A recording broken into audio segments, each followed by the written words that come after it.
Boom. Here we go. What's up, Quinn Cowboys? Cowboys Sports. What's good with you? She says, I'm waiting. Here we go. Here we go. That cadence is funny. Sandra Love, what's up? DC for life. Yes, it is. All right. Glasses, no glasses. Hey, you know what I mean? It's a late night one. I wasn't even gonna do this one, honestly. I always say that when I come on, then I stay on till like 3 o'clock in the morning, right? But it really wasn't. I was cutting the Panthers film, and it's so hard to watch. I don't feel like doing a real breakdown on this one because this is Bryce is young, man. Bryce is young. He don't know what he's doing yet, and it don't make for good content to just beat down a young player. You know what I mean? Who don't know what he's doing yet. So we just gonna do it like this. Your Cowboys on filthy. What's good, man? Lewis Staggers. He said, I finally caught you. Damn, you was looking for me. I mean, you ain't got to find me. I'm gonna find you, man. That's how it go. You know what I'm saying? But no, what's up with you, man? Only playing with you. Asmodeus, check one, check two. Daniel, what up, bro? Davey, I ain't seen you in a minute, Davey. I felt like I offended you or something because I ain't seen you in a while. You know, we be having instant classic, curse out matches and shit. So I figured I got you. Jermaine Young, he said Kelly Green look right on you. You mean Philly Green? No, bro, stop trying to do that to me, man. That's my brother right there. Eagles fan. He always talking that bleed green, you know what I mean? Bleed green content. But yeah, we're gonna talk about it. Bryce is gonna give a lot of opportunities. If this defense don't look ridiculously good, like a repeat of the Giants game, then that mean they went to sleep at the wheel because I think DeVito might even be better than what Bryce is showing me on film versus Chicago anyway. Bryce threw a lot of passes that could have been. He should have threw like 5 interceptions in that game. We just didn't. You know what I mean? They just didn't catch him. Chicago just wasn't ready for it. But if you watch the film and you ready, you know you should be able to take advantage of them. Sandra, yeah, I got my glasses on, man. I don't like wearing them. Sorry. I found them though. At least they was under my couch in the house, so I finally found them. You know what I mean? There's progress here. Lewis Staggers, he said, "Nah, you know well all you know well all looking for the good work. You know well, we all. I guess that's what you were saying. You know we all looking for the good work. Yes, sir. I get your meaning." Quinn Cowboy Sports he said, "Hey y'all, Dave." He said, "Laugh my ass off." Nah, I just been busy, man. He said, "I'm gonna listen while I finish this homework." What you in class for, man? What you doing? Joshua Smith's daddy. He said, "And they ain't gonna like it." Brother L, starting your stream with a couple dollars for the call. Salute, my G. I ain't never turned it down nothing but my collar, so I appreciate that. I do turn down a lot though. I ain't gonna front. You know what I mean? I'm an unusual boy, man. Let me turn this damn hard drive off real quick. If it turned my camera off real quick, I'll put it back on. I just don't like hearing this fucking noise. Yeah, turn this shit off. Oh, there we go. That'll do it. Your mods banning everyone for no reason. They costing you subscribers. Joshua Smith's daddy. I ain't ban you. I put you in timeout myself, man. It wasn't for no reason. You was talking mad shit, man. You was talking shit. I did that. I don't think they banned you though, because you here, so they couldn't have banned you. But if it costs me some subs, man, to keep the peace, I'm gonna do that. You already know. You know what I mean? I'm not here for subs. I'm here for content and to deliver and teach. And if that's what you're here for, then let's sit down, let's learn together. But if you're here for beef and drama, this ain't the place for it. Don't do that shit on my chats, man. My whole chat was beef, like with Cowboys fans. What the fuck is that? I ain't doing that. You know what I mean? Not saying you started it, Josh. I ain't coming at you on that level. I'm just saying I didn't have time to read through who did what. You know what I mean? It's like the refs, they just see who threw the last punch. And I just put you in timeout, not to block you from the channel, but more so to just stop the beef. You know what I mean? And it worked. You still here. So if you still love me, tell me you love me, man. Hit the like button. If you don't, I can't help that, man. I can't help it, man. I fuck with you though. You know what I'm saying? Sandra Love, Putang, what's up? Um, Johan Jordan, what's good, bro? Daniel Berry, Highlight Sports, what's up? Davey, he said, I like the stream, turn the like Burton Blue. Damn, the like button doesn't turn blue anymore. I guess I don't really know. I want to see how Evans did had one horrible play. Yeah, that horrible play was because we was thinking pass. He thought, hey, one, he's learning the playbook. Two, I think the situation was like it's late in the game. He was thinking pass. He wasn't thinking they was going to hand the ball off at all. And neither did I, to be honest with you. But they did that shit. You know what I'm saying? So I get it, but he didn't key in on anything or use his eyes on that play. And I ain't like that play either, to be honest with you. Alpha Mason, that's my guy. What's up, Frankie? Uh, Joshua Smith's daddy said, "I love you." Yeah, man, hit that like button. Ronnie Judge, how you feeling, bro? Justin D, I hope I didn't get blocked. We give. I probably got blocked from so many people channels. It's not funny because I come in the chats talking shit my damn self. So, you got to excuse me sometimes. Depends on whose channel, what they talking about. Let me see here if I like these lights. These lights is harsh. I gotta manipulate the lights. You know what I'm saying? This light in front of me though just seemed too strong. I don't like how, you know what I mean? It's a little too bright. I don't feel like getting up and going go handle that though. Should I? All right. Do you like how Parsons was used in this game? That's an interesting question. Let's get into that because it's crazy to me. Yeah, I do. Everybody was mad about how Parsons was used, but um Parsons, you got to think about it this way. A lot of people are looking for Parsons to be an MVP, myself included. What is an MVP? You got to ask yourself a true question. Is he a stat boosting guy that, gets selfish plays? Or is he a guy that makes the entire team or his entire unit better? Put a one for stat booster, put a two for a guy that makes the team better. You know what I mean? I know what y'all gonna put already. It's gonna be a two. It should be a two if you're making any sense. But let me read a little bit more while y'all do that though. Coyote, what's good? Howdy. He said howdy. David Schaefer said, appreciate your game tape reviews, man. Always look forward to hearing your input. After the game's good or bad, it's nice to hear someone breaking things in, help us all understand more of the game. Yeah, honestly, that is a little selfish pursuit that I share with everybody because I be trying to understand what happened. So I'll break it down to the point where I truly understand what happened. And then I just share it with y'all. So, I thank you for watching it and appreciating it too, because that's all I'm sitting here trying to do my damn self. Let me try to get some of this. Yeah, I want it like blocked in. I don't like having my blinds in the background, but I don't care. Fuck it. Daniel, he said Washington can be a sleeper game if we don't take it for real. True. He said Coyote is a spy. See, you start your shit already, Josh. This is why you be getting put in timeout, man. You be on conspiracy and you know what I mean, and just like you and Matt be on the Justice League, man. Y'all dudes is vigilantes, man. Y'all gotta relax, man. Relax, man. Justin D. The only thing I'm saying is I don't want to talk about. See, yeah, don't even bring it up. See, don't. I'm not even gonna read that comment. You know what I mean? Because as soon as y'all start talking about that, it become the whole fucking chat. I don't want to talk about that shit either. Okoye, you have to put Southern Swang on that poo, not po without the E. It's poo. All right, poo. Got it. Poo thing. Poo thing. All right. I ain't never. I thought it was boo thing. No, I mean personally, that's what we say over here. I don't know what a poo thing is. I think a poo thing is shit. Boo thing, I think, was something back in the day, and that was like still back in the '90s or something. Don't nobody say that shit. Yeah, I mean Joshua getting blocked everywhere with reason though. He be tripping. Yeah, yeah, yeah. See, y'all put the twos in the chat so y'all know what's up, man. So here we go.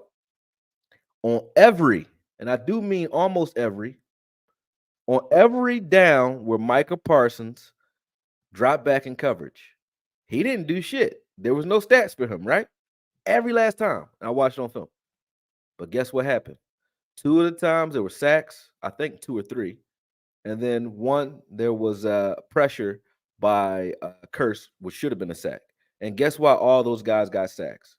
Because although Micah didn't rush at all on those plays, when he lined up in the A gap, everyone paid attention to where he was.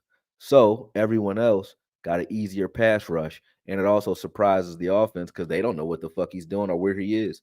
And I also saw Micah running like a deer, step for step with wide receivers. So I said, hey, that to me is what an MVP looks like. Now, of course, in bigger games that will help us, they'll have to actually attack him and he can get opportunities to make plays moving backwards and forwards.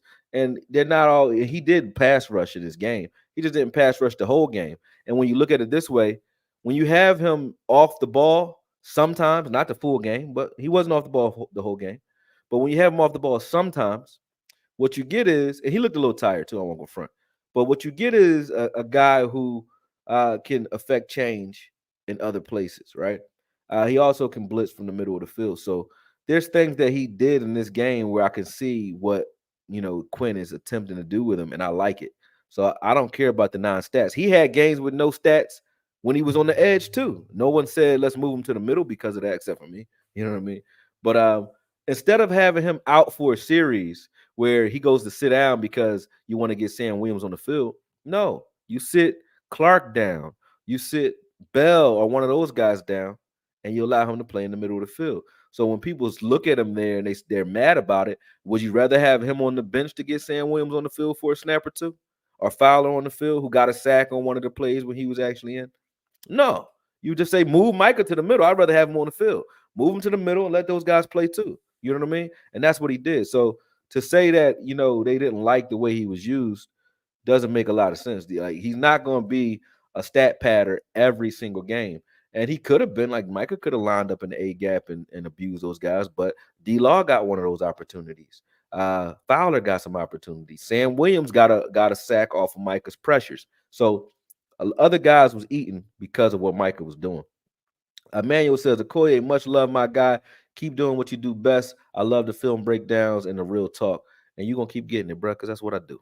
Thank you. He said, Justin D, he funny. He does it everywhere. Oh, Joshua, that's just the way Joshua is. Joshua Smith. That ain't even your name. That's your son name, Joshua Smith's daddy. Justin D, me? You must be confusing me with someone else, buddy. You definitely tell it a lot now. You know what I mean? I already could tell. I could tell you lying just off the way you stated it. He said, "I wish it was 1 and 2 so I can talk more shit." I mean, it will be on some games though, Davey. That's what I'm saying. Like, I don't think you're gonna get a lot of Micah not doing anything. It's just they just lucked up and didn't throw the ball his way, and also lucked up because he didn't have to do anything on the plays where he backed off. They didn't run and they didn't throw the ball at him, so it's gonna look like he didn't do nothing. That wasn't bad to me though. You know what I mean? As long as he gets productivity because of his presence, I don't need him to make the tackle. I need him to be the reason the tackle was made. You know what I'm saying? Without having him just sit out there and set fucking edges. He ain't gonna get tackles for losses and forced fumbles against running backs from the edge. That's not what he does. Like, and to have him doing that doesn't make any sense. And I'm glad that someone's seeing it. So I love the way we used them. Let's see. Make everyone better, but has the stats to match. He didn't have a tackle last game, Parsons. He didn't have a tackle because it was nothing. I mean, everybody was doing their job. Everybody was getting to it. You know what I mean? Then the plays where he could have had tackles, he got washed out due to some things that other guys weren't doing correctly, like Clark and Bell got washed out on a run play, a couple run plays, and Michael just didn't look. He didn't look as energetic either. I don't think he likes the way he was used. I liked it though. I think he'll be better in the long run that way. He wants to just do what's easy, which is, limit himself by just pass rushing. That's not going to get him nowhere, man. You got your best pursuit guy pass rushing only. It doesn't make any sense. So Micah will be all right. He'll be all right. He's had games. He's had games where he didn't really do anything. He got some pressures. The San Fran game, he did the same thing. Like I said, he was on the edge that game. Nobody said anything about that. Nobody said anything about that. All right, let me show you though. I'll show you a little bit. Let me see if I can find the film on it. Let me see. You guys have questions. You got questions, I got answers. Make sure y'all hit y'all at me or something so I can see the questions real quick. We could do that real quick before we get into the film. Okoye, I have a question. Why not put a fullback in front of the running back? Not to get off the subject. I agree with you 100%. I think Hunter Lipke should play. Number one, you don't know what we're doing when he's out there. Number two, Um, you know, he serves as another tight end, even though he's a fullback. He played tight end in college, so he's not a fullback that can't do tight end things. So even when you want to come out in an 11 personnel, 12 personnel, well, not 11, but 12 personnel, you can go 12 personnel with Hunter. You could have him start off as tight end and then flex to the fullback position to create, room in now we're in a power eye or a weak eye or or a strong eye, either or depending on where he's offset. But I like it. I like having Hunter play, and I think he's going to get more opportunities as time goes on. I just think this year he's a rookie, so they're trying to work him into the rotation and see how they can use him. But he gonna be all right. He gonna be all right.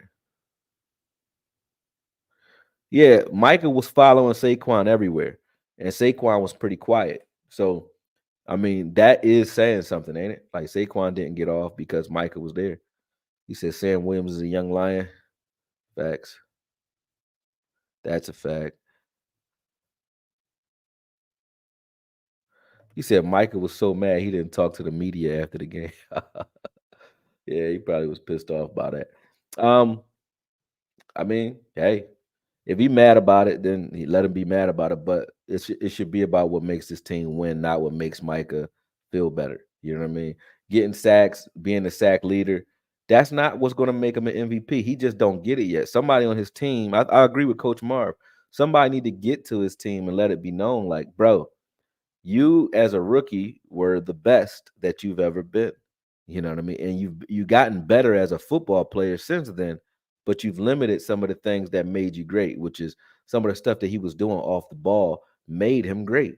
You know what I mean? His ability to run with receivers and match up. If you catch him in zone and he's playing match man where he matches up with a wide receiver on those crossing patterns, having Micah running underneath some of those crossers is crazy. Like you're not gonna get those crosses off against us, with Micah out there. So Micah Parsons creates a chess piece when you move him off the ball or move him around that allows us to do different things and disguise different things. And I liked what Dan Quinn was attempting to do. And if you're going to experiment like that, you should do it in a game like this against the Giants, where or even the Panthers, you should do it again so that he can get acclimated to playing linebacker a little bit more in a game that doesn't matter, even in Washington, so that when it does count, you can rely on him in the middle of the field if need be. Because I think in those bigger games, you don't want him on the edge where you don't want the 49ers or the Eagles to know exactly where Michael Parsons is going to be all day because they can game plan that.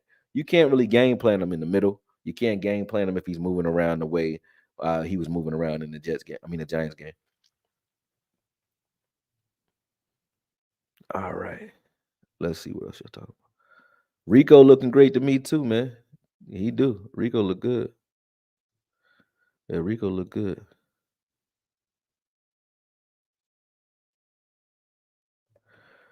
Micah need to eat his words. Sacks don't matter. You want to impact, so do that. Yeah, impact is what matters, not sacks, and that's true. Micah has the greatest impact from the middle of the field. I won't, he knows that. It just feels better when you can get yourself a sack and celebrate. You know what I mean? It feels better. Davey, he said, Koye Media, it took us a minute to start getting this offense to the top of the league. This gives us evidence that Mike will learn and adapt. So do you think we'll get this running game going?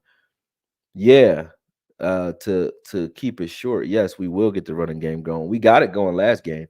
I think that when you look at what Tony Pollard does well, shout out to Justin Tuck, Jay Tuck, who put this out uh, on Twitter today. Our interview from before, we were talking about what TP does well. He's a change of pace back who we franchise tagged, and now we're paying him like he's a bell cow back, and we're trying to ask him to, get our money's worth and be the bell cow back. But get out of your definitions and just say, what do you want from the position, which is productivity? And how do you get the productivity out of TP? You get it by keeping him fresh. You don't get it by just, sending him up the gut for a puff of smoke. That's what you use Rico and Hunter for. And if we start doing that, we will get the running game going. I don't think we want to be a stubborn running team at this point with the way Dak is playing. When we play some of those smash mouth teams, especially in those colder months on the road. We will have to rely more on the run game because of the lack of communication and some of the things you're not able to do from a quarterback standpoint in those games. But we're a pass first team, clearly, and we want to pass to open up the run. But the run will come along as we get later in the year. But until then, let's keep lighting up the scoreboard. I don't got a problem with that. I think Dak's on an MVP tear. I actually did a lot of research the other night to put a video together to kind of like showcase that. Shout out to Corona, but I did, and I'll read some of it. Oh! I'm spilling my beer, man. Hold on.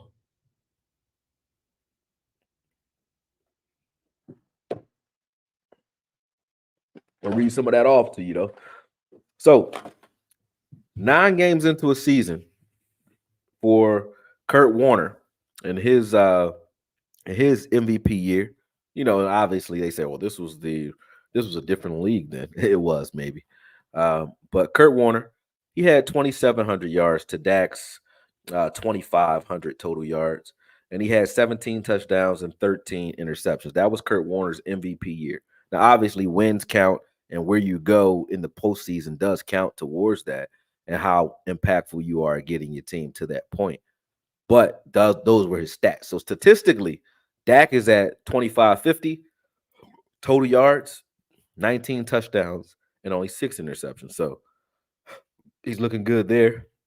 When you look at Peyton Manning, same thing. Peyton Manning's first MVP season, he was at like 2,500 yards, 18 touchdowns, 8 interceptions. Dak is right there with that. 2004, he was at 2,700 yards. Peyton Manning was 31 touchdowns total and only 6 interceptions, which was fucking amazing. That was just like a statistically MVP year for Peyton. 2008, when he won it, he was only at 2,200 yards, 15 touchdowns, and 9 interceptions. 2009, when Peyton won it, he was at 2,800 yards, 20 touchdowns, 7 interceptions. Dak is right there with that, minus 300 yards. And keep in mind, these guys were playing, most of them, in the fourth quarter during most of their games. I was looking at the win percentage.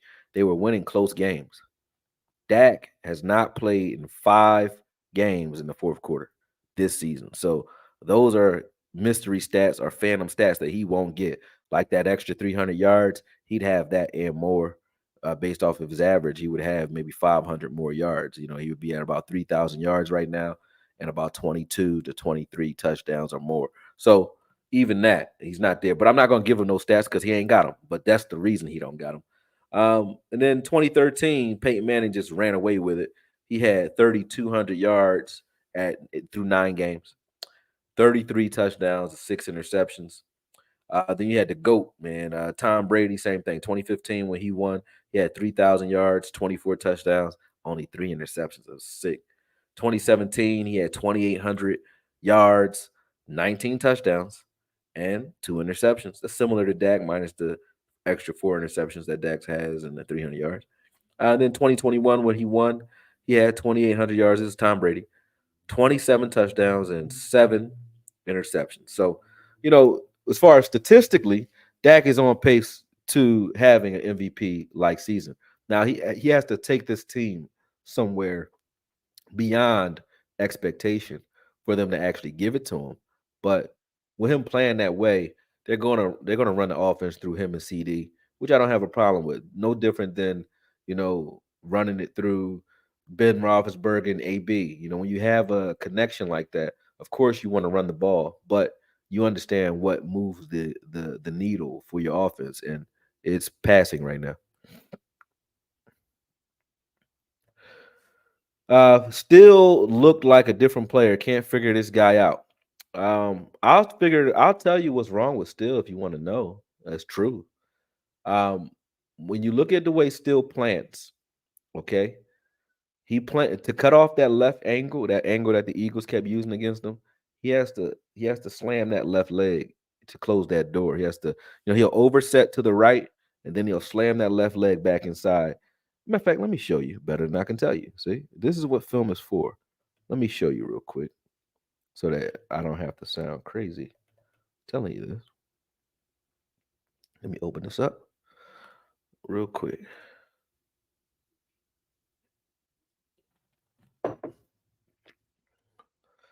Have a beer, they said. I think I might have this right here. Still versus still. There we go. Boom. Huh. Which one? I don't know. Well, shit, we'll just pick one. Here we go.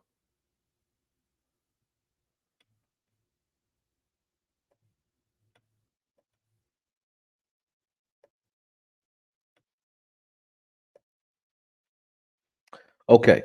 So on grass, let me go back to you guys real quick and present this. And then we good. Share screen. Window. Boom. Boom. All right, make sure y'all can see it. Y'all can. Cool. All right. So watch this play real quick and you'll understand what's wrong with still. All right. So this first set, like he'll overset to the right, like here. Let me play this here. Boom. Here we go. All right. Now they'll kick out to the right and then they counter inside. Now watch his left leg. Now this is on grass with some cleats where you have to plant your foot with cleats. Look at how narrow this step is. All right. Now this is what he was doing when he was healthy. Similar move. This is what he did to counter that inside step. You see how he plants that right foot. Now watch when Reddick. This is last year with Cooper Rush. Now watch when Reddick tries to counter inside. Watch the step he takes. You see this step? This is like a big sumo step. He did this a lot to close that door. And now look at the step. Okay. He doesn't want to plant in the grass. See, he doesn't step. He just kind of like turns and pivots, but it doesn't close the door and it leaves leverage for the rusher to whoever that is, and no matter who it is, whether it's Reddick or anybody else, it leaves leverage for them to get to the inside. They can't do that. They can't do that when he's on turf because he doesn't have a problem planting his foot on turf. So what's wrong with him is when he's on grass, he don't want to put that leg in the ground because it buckles. Let me show you what happens when he puts it in the ground. Uh, I'm not making this stuff up, nor am I picking on him. This is just what happens right now when he puts that leg in the ground. Let me see. Also, a lot of the pressures that they give, yeah, this is it right here. So watch this play here. Let's watch still on this play right here. Okay, let me get this blown up for you.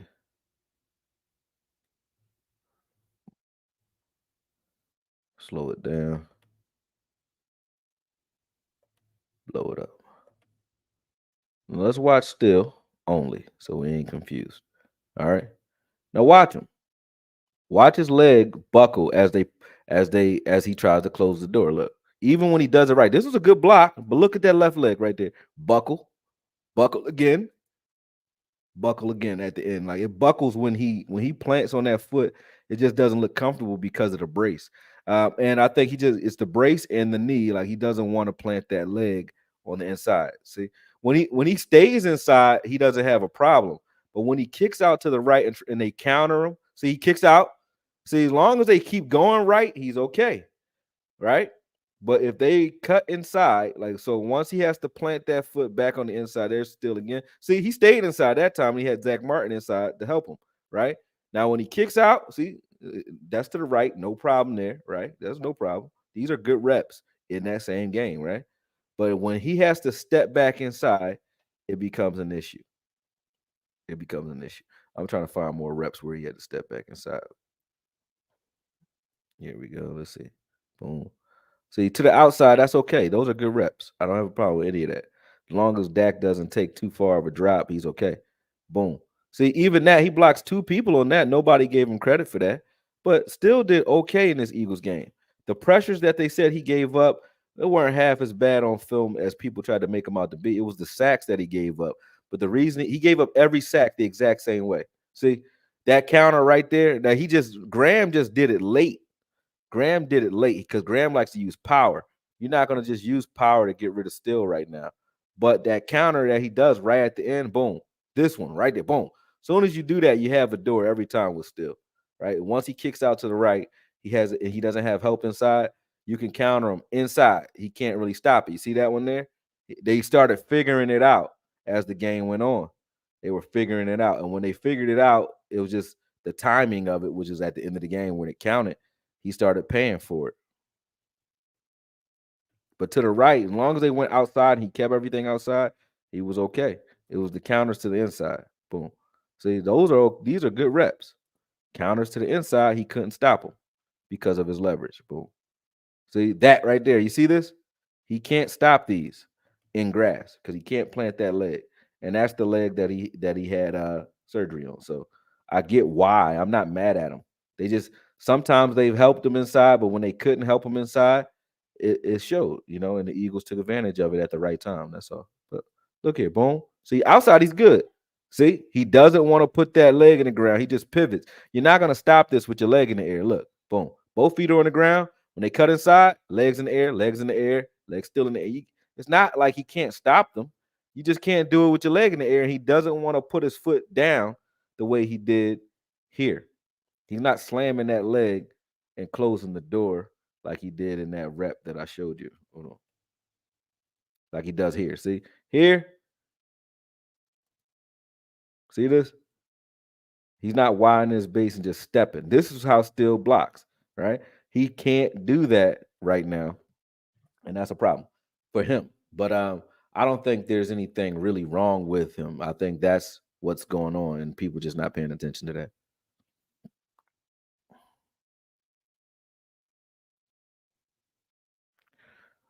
What up, Cap Artist?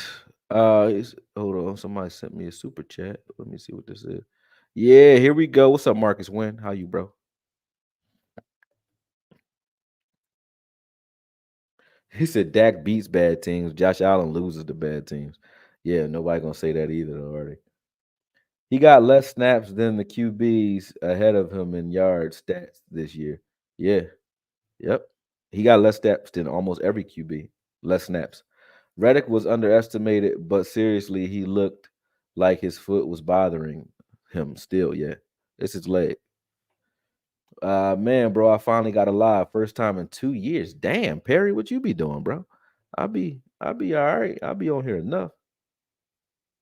It looked like it gave out on him, probably. So you want a turnover machine? Wasn't people complaining last year about Dak's interception? Yep.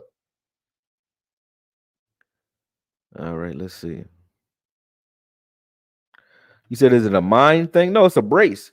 You see how that brace hindered Zeke, right? So of course it's going to hinder. It's going to hinder anybody who puts it on. It messes up your mobility. So having that brace on your knee, no matter who you are, you're not going to be able to move laterally the way you want. You're not. There's nothing you could say about it. It's just not going to happen. All right, now let's look at Parsons, his usage, because everybody's just like, talking shit about his usage. Let me get past these plays real quick.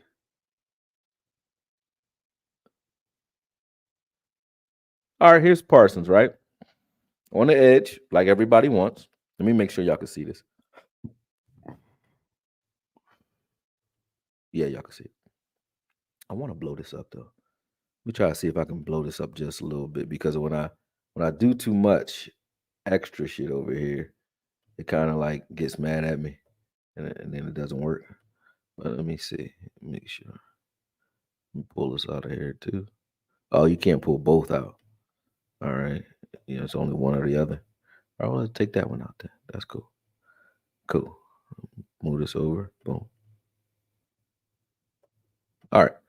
That should be better. Let me make sure y'all can see. Yeah, that's better. Y'all can see well enough. We must feed Rico. You see East Side Harold been around? I asked because he owes an apology to Noah Brown and Dalton Shorts. He called them shit when they were Cowboys. Yeah, I know he probably loving them now. All right. All right, yeah, I see. All right, y'all can see everything. Let me go back over here. Boom. All right, here Micah Parsons. Like he got Neville Gallimore this sack. So these are assists. You know what I mean? He playing Jason Kidd type football right now. So Micah Parsons stunting inside here. Watch this. Boom. That's stunt inside. Now Nev is blocked. The reason he becomes unblocked, why is he going to become unblocked?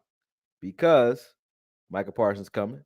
That dude steps off of Nev and tries to block Micah. Look, watch this. Steps off Nev. Look, he went to disengage, and Nev got the sack because Micah was there. There's nothing wrong with that. Here, Micah's playing coverage. I liked it. Here, Micah's playing coverage. And look at Curse getting. Now, Curse got this pressure. Why? Because number one, their front, they have a 3-4 front, which I like. Curse and Micah are more like linebackers on this play. You know what I mean? And then you got 5 guys up front that all can soak up double teams. And I like the idea of having, especially on a passing type down, having D-Law in the A gap, because he's still a guy that while pass rushing can take on multiple guys. Now look at how they brought guys. They only brought 3 linemen. You got Sam Williams dropping in coverage. I like. You have Armstrong dropping in coverage. I like this look. And Micah dropping in coverage.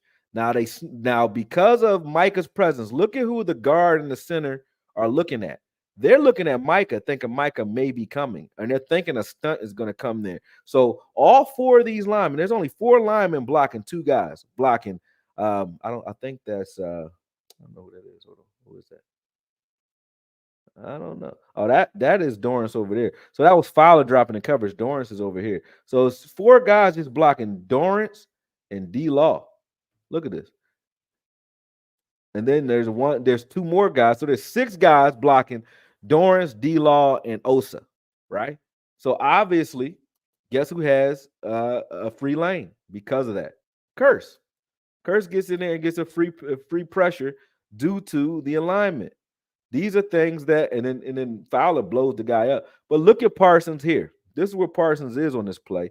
And I said, yeah, I want to see more of that. Why wouldn't I? Let me show you what he's doing on this play. Because Parsons looked pretty damn good. Now, if they throw the ball at him, then it'll be a problem. They just didn't get a chance to throw the ball. Watch Parsons on this play. He can fucking run like a deer, man. Damn, my bad. I ain't mean to go back that far. Boom, here we go. Here we go. Watch Parsons. He's going to pick up a receiver, and look at that. LV couldn't do that. Not like that. He get right in his hip pocket. Better than some of our corners. I like seeing Micah do this type of shit. You know why? Because Fred Warner can't do that. Not like him. You know what I mean? Guess what? TJ Watt can't do that. Myles Garrett can't do that. But what they can do, Fred Warner can cover in zone better than Micah. Fred Warner may be a better linebacker than Micah, right? Myles Garrett and TJ Watt may be better pass rushers than Micah, but they're not better football players. And when you want to get all of his football play on the field, you do shit like this. You move him around because then you showcase all of his talent. So no, he probably was pissed off at some of those plays. Here he is in coverage again, right? He's in coverage with Saquon. So there's no check down, right? But what happens in front of him because he's in coverage? Let's watch. All right, he's in coverage on Saquon on this play. Boom, finds Saquon, matches up. But what happens? Fowler gets a sack. So let's watch Fowler on this play. Fowler gets a sack. Why? Because Micah's in coverage, but they still accounted for Micah rushing. You always have to account for him rushing. Look. Boom. Fowler gets himself a sack. So Micah being in the middle of the field has not hurt the pass rushing stats. It hasn't hurt our pressures because every time he was in the middle, we got a pressure or a sack. Every time he was off the ball, we still got. Here he is. He's off the ball in the slot playing the tight end now in coverage. Boom. What happens? A fucking sack. Okay, so if you're getting the productivity, regardless of where he is, why would we complain? Now, that same position that you would have Micah in, which is in the A gap, they got D-Law in. D-Law does the same thing, abuses the center and gets himself a sack, him and Mozzie, right? So because Micah's doing some of the sacrificial lamb stuff, we're getting productivity out of it. So why would we complain? This was the play I think Evans. Yeah, Evans thought, see right here, This was Evans's play to make. Evans thought pass. I don't know why, but he was reading the wrong shit on this play. Look at this, and I gotta give him his his uh his energy for that. You know what I mean? I guess that was his man. He must have been in man. He was keying in on that guy, but I don't know what the hell he was looking at. But right there, that was his play to blow up. Because if he read run correctly, he'd have been right in position. He was already in position. The ball came right to him, and Mozzie cut that off properly. It's just that Evans wasn't where he needed to be. And then these other guys are going to do it too on another play. I think both Bell and Clark are going to do it on one play too. So those are some plays where they spilled out on us. This was the play that you guys have a problem with J. Lou for some reason. But let's look at what J. Lou's dealing with. Now here's Mike on the edge. So there he is. He got some work on the edge. That's his fault. He didn't get any pressure on this play. Like, what do you want Quinn to do? You know what I mean? What do you want him to do?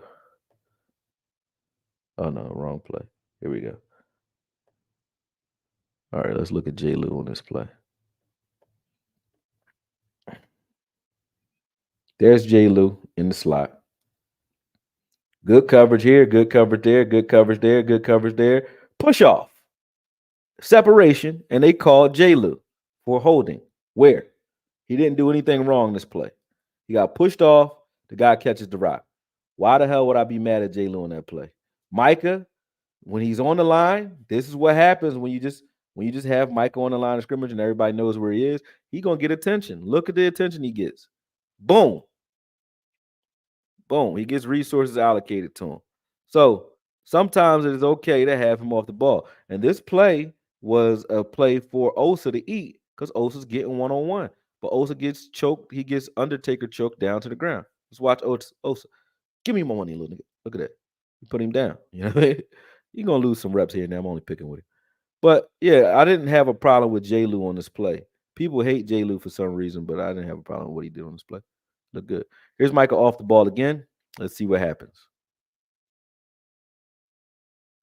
He took an angle. He took a bad angle on that one. That's on him. But, still not a bad play. He ain't gonna make every tackle. Let's see it again.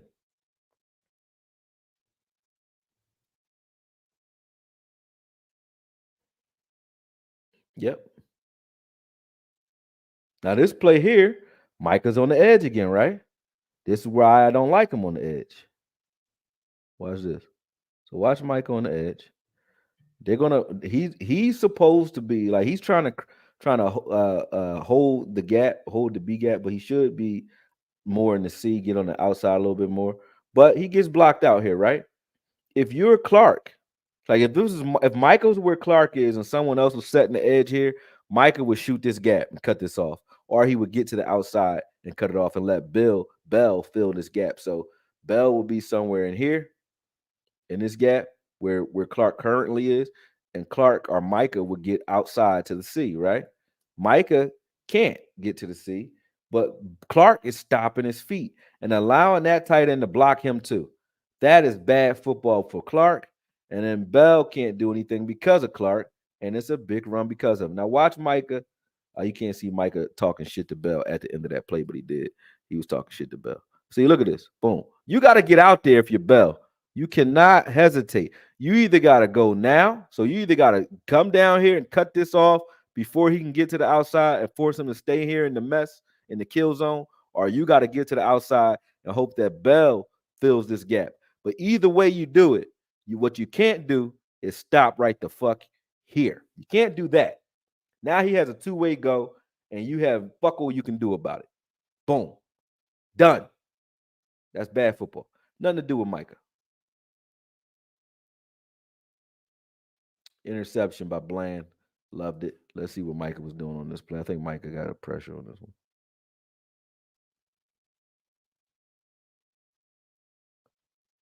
Nope, Micah not even in on this play, is he? Yes, he is. No, he's not. He's not in there. I don't see him. Yeah, I don't see him. I like this play though the most. This is cover three. But look at how well they take away the crossers with cover three. I like us versus the crossers in cover three because when we're in cover one, we don't do it half as good. But look at the crossing route. Okay, watch this. Boom. So that's the crosser right there, sandwiched inside out, like it's bracketed. And you have who's this? I don't even know what that is. I think that's Wilson. Yeah, Wilson's trailing this across the field with Clark underneath it. I like that because we were able to hold that crosser a little longer. And then deep, deep we had three people out there because the way they ran the route. But I like the fact that they were able to take that crosser away that particular play. Bland is just being Bland, man. He's a guy, man. That dude's a player. Here's Mike in the A gap, but Bland is a player, man. Like he's showing like you can't play with him.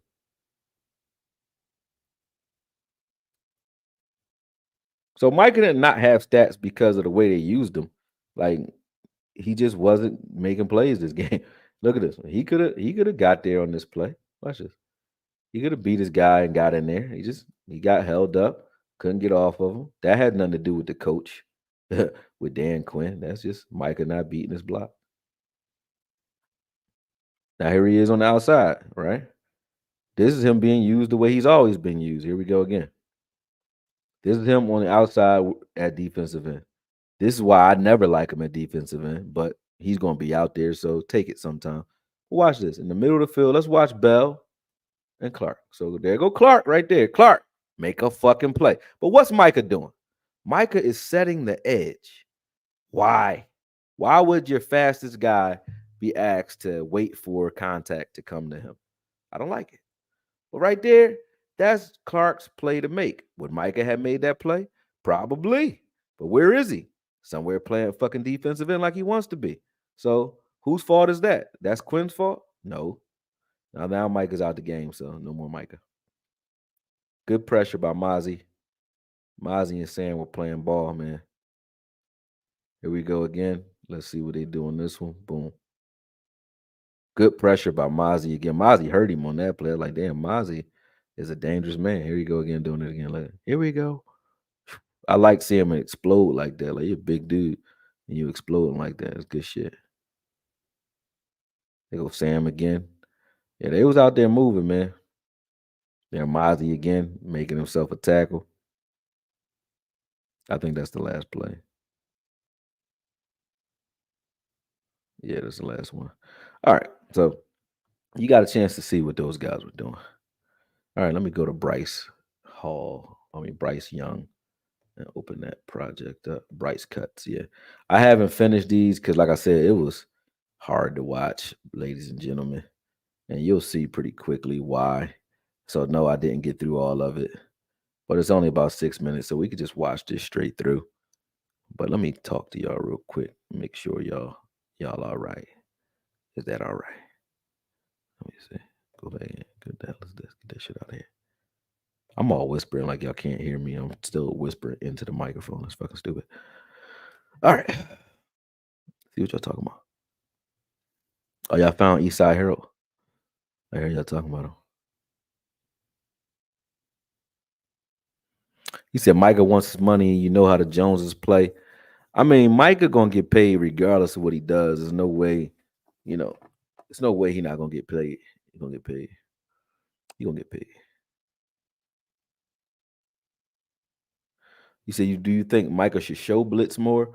I mean, you could say yeah, but he's still getting a productivity without showing it. So he's still getting sacks even when he's playing off ball without him showing blitz. If he showed blitz, they'd probably get there a little quicker.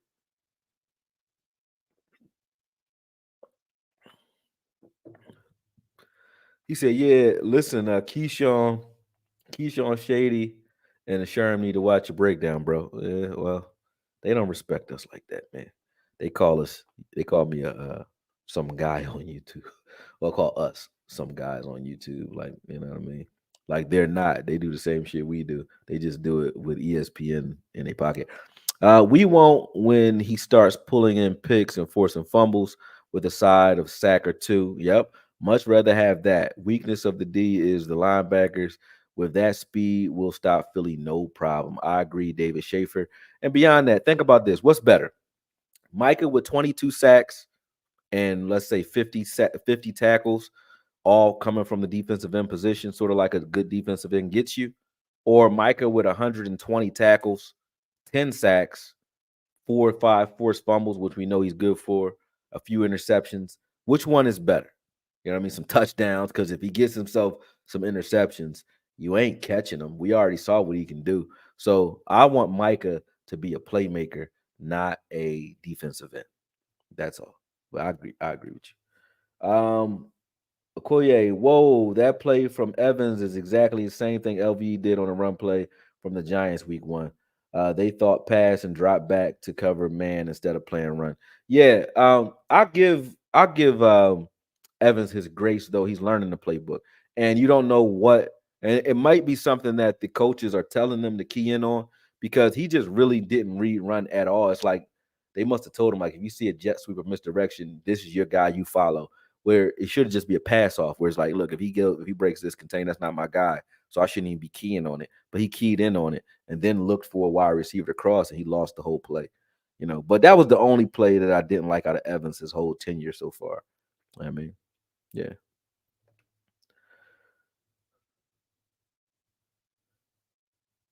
boom. Man, still miss what we would have been with Overshawn being out there. Yeah. Overshawn, I don't, because Overshawn would have made it so we wouldn't get any Micah in the middle of the field. I don't think Micah would ever play off ball, even if Overshawn was here. Overshawn would have made it so they kept him at defensive end. I want them to get a stint with Micah in the middle of the field so that he can start making plays this season from there. And once he starts making plays, it gives him an excuse to keep doing it.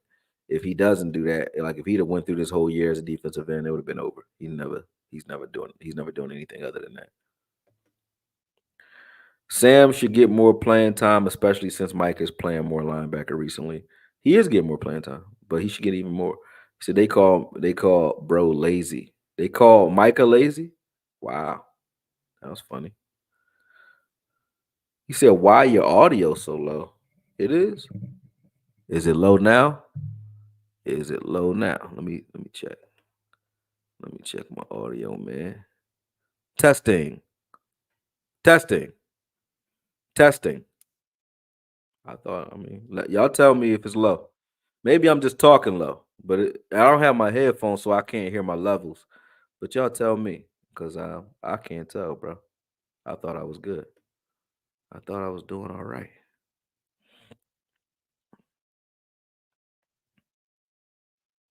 With so many running quarterbacks, Micah at linebacker gives us more QB pressure and stopping the run. Yep.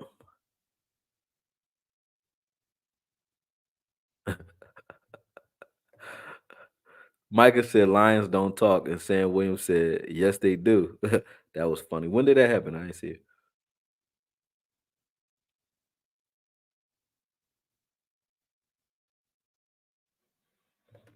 He says, "Yeah, I don't understand the reasoning for Micah as a defensive end. He's good at rushing the passer, but now I don't think he's better than Von Miller pass rushing. Von Miller, when Von Miller was with the Broncos, no, he not. But he don't need to be. But he is better from the A gap than anybody. You know what I'm saying? My audio is good. They say, y'all, yo, straight, bro. He tripping. Audio fine, audio fine, audio fine. I guess it's you, bro. It ain't me. Turn your phone up. All right." All right, I'm going back to the film and let's look at Bryce Young. Let me show you. All right, that makes it a little bit better. Boom. All right.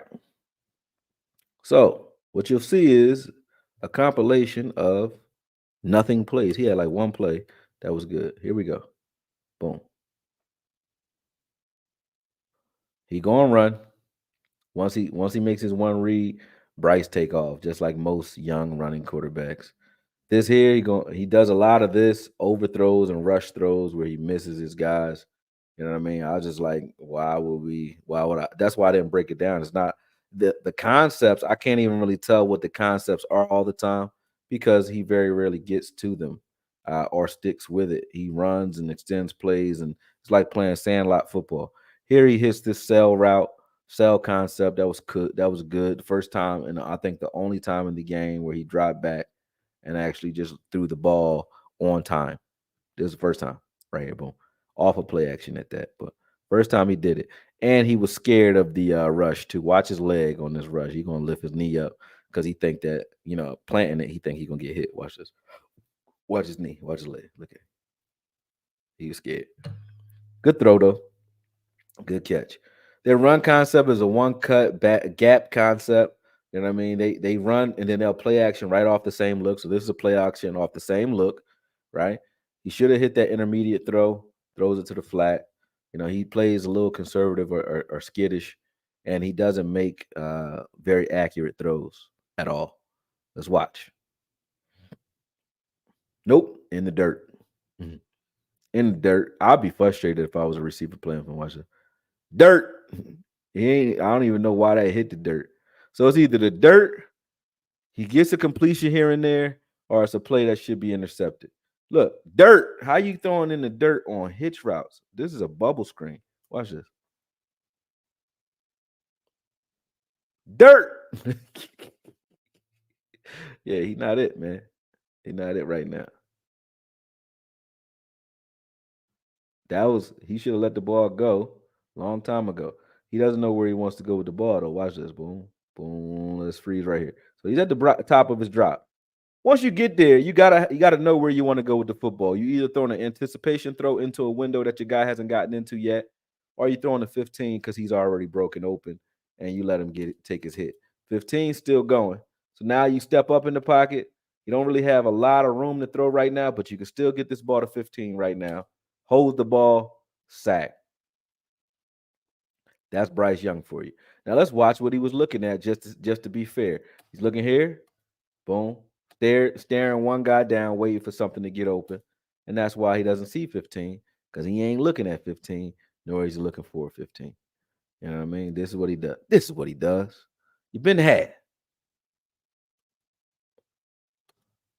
They're going to have fun in the A gap versus these guys, too. Here we go again. Dirt. So I don't know what they're calling or what the concepts are, because when you have a quarterback that does this maybe 15 times a game, and I mean it, 15 times a game, he does shit like that. Either a sack, rush throws, or extended plays where he runs. And then, so let's say he throws 30 times, right? 15 of them are shit like this. You know what I mean? Either he's doing that or he's running. You know what I mean? Or, he's throwing a flat pass and then you take it and do something with it. But see, like one of these. See that? Interception. That wasn't even open. So he knows where he wants to go pre-snap with this ball based off the coverage, I guess. See, I get it, because once you put that motion out there, everybody took a step to the right. I mean, to your left, and it's just him and the safety. If you beat that safety right there with that slant, that wide receiver has to win. He kind of hesitates on that route. He's too slow with the route, and he doesn't give Bryce much room to go with this football, which is true. But Bryce wasn't going anywhere else at all. He's not looking nowhere but there. Matter of fact, he ain't even looked there. He looking the opposite direction. And if you look in the opposite direction, let's see what's happening opposite. Opposite, boom, you got 15 right there, streaking. Right there in the middle of the field. Watch 15. Let me show you. Boom. Let me show y'all. Let me show y'all better than I could tell you.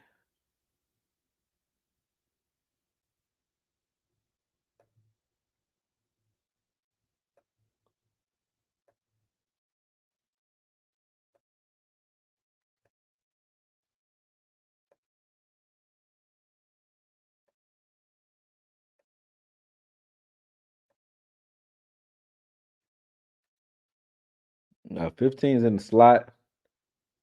Let's watch. Boom. That's a good rub route. If he was looking at that or looking for that, that's a good play, good concept. He just throws it somewhere else and almost throws an interception because of it. Yeah. But look at this. This should have been a pick. So 15 is going to break right there in the front of your face. But if Bryce is already off of it by the time he breaks, he already throwing it. Boom. And that ball went straight to, who's that? Fuller? Yeah, straight to him. Should have caught that. They moved the line of scrimmage. Dirt.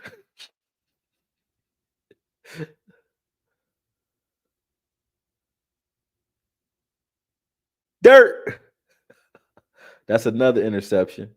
So he tries to back shoulder this one, staring everything down right there. That's an interception. You do that against Bland, you're a dead man. Boom. He just passed the ball down because he feels like it. Run game don't really have a chance because everybody keys in on the run against these guys. That should have been picked. That's why I pointed this play out right there. That should have been undercut. He just missed times it. Six knows it too. Look, he know that's a pick six right there. See that? He just missed it. Boom.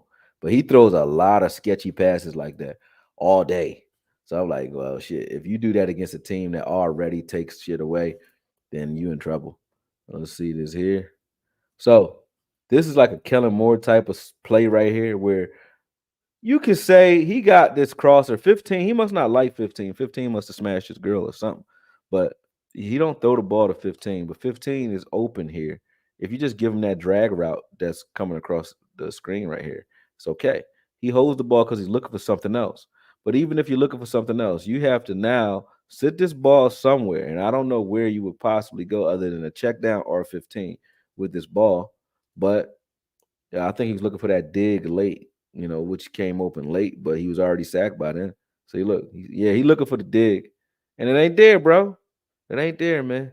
So it's gonna be tough sledding for Bryce, man, against us. Like this is what Chicago did to him. We gonna kill him. Same thing. Boom. Dirt.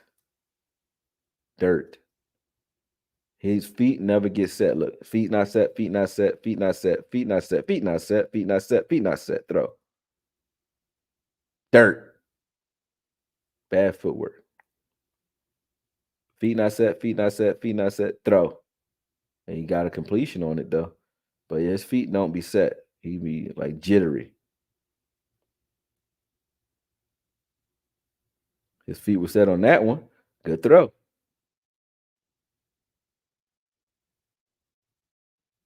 Feet set, throw. Well, hit his man. When he sets his feet and calms his feet down, but even when he calms his feet down, look at this tell. This is why he'll throw a lot of interceptions too. Look at this. He rocks the cradle right here. Watch this. Watch the ball. See that? That little that little hezzy step with the ball, he like kind of rocks back and forth. Watch this. Uh, you shouldn't have hesitated, bro. Just throw the ball. I know it's the NFL. I'm not trying to make it seem like it's easy. It's not easy to play with 300-pound guys trying to kill you. But you play in the league. I don't. You're supposed to be good at this by now, Brody. And he's not.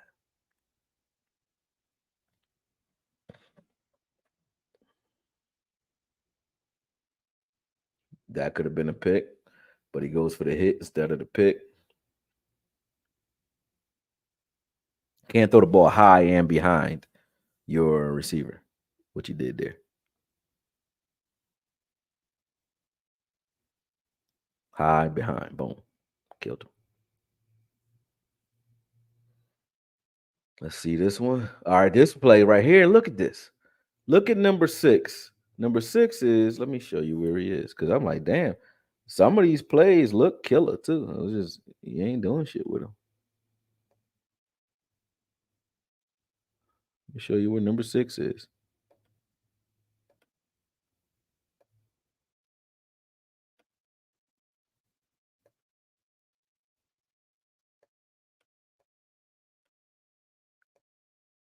All right, the only guy with nobody on him.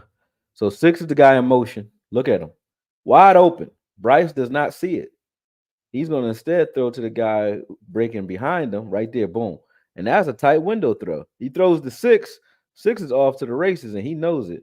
But he throws it to the guy, throws it to 19, not 15. That's 19, actually. Yeah, but look at 6 right there. He's not even paying no attention. That was gone. That defensive end was keying in on that though, but it was gone. Sack.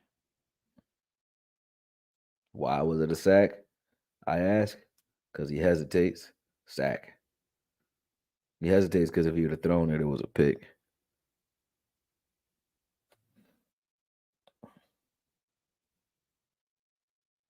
Boom. I don't even know what he was doing there.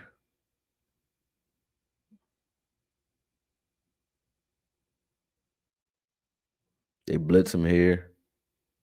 Dirt.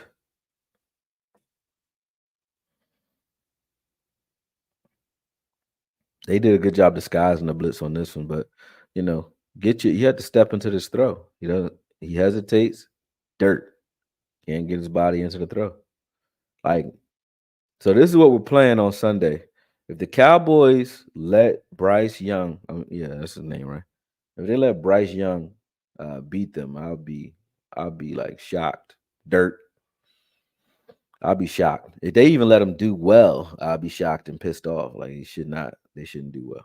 I don't know how he ain't throw a hell of a lot of picks in this game, which he didn't, but he should have, because he gave them so many opportunities to take the ball away. Chicago just didn't want the ball. They playing like hot potatoes or something. They didn't want it. Look at this pick. No, no pick. No pick. Like this is crazy. Now I've shown maybe 15 throws, and out of all 15, you saw maybe three good completions, four good completions. The rest of them are trash throws like this. Boom. There's no way. There's no way you let this kid beat you. So this defense should have a stat boosting day, and I'm not gonna be surprised nor excited, but that's what should happen. That's what should happen. You know what I'm saying? You don't gotta agree, but the film says it. You know what I mean? Now it don't gotta happen. It don't gotta happen, but it looked like a problem. Yep, those are arm throws. He not stepping to those throws. He said, "I'm more worried about Sam Howell than Bryce Young." Yeah, Bryce Young's scared. He said he can't see. He's too small. He said Okoye said he 15 must have smashed his girl. He did something. You don't want throwing the ball. I know that. One of the problems we face is teams prepare for us like they prepare for their Super Bowl. I hope we not taking them lightly, even as bad as they look on tape. Yeah, it's kind of hard to not take them lightly though. But yeah, you're right though. You're technically right, but it's kind of hard to look at them and be like, let's worry about Bryce. Let's fuck Bryce up is the thing. Like just hit him. He gonna play like that if you hit him. He said, "No lie, Josh got balls. He a gamer." Yeah, yeah. I'm not so mad about losing to Josh Dobbs now that I watched him play more. Up until the point where he played us, he had 0 wins. But since then, he's been playing. So I mean, when you step up and you earn your stripes, I shut up. And he looked good. If DQ uses Micah the same way next game, I don't see that happening. Yeah, if he uses him the same way next game, I think Micah gets himself some interceptions. Damn, Daniel. He gets slaughtered. Yeah. Dirt. Dirt mean he throwing them in the dirt. That's what I mean. Like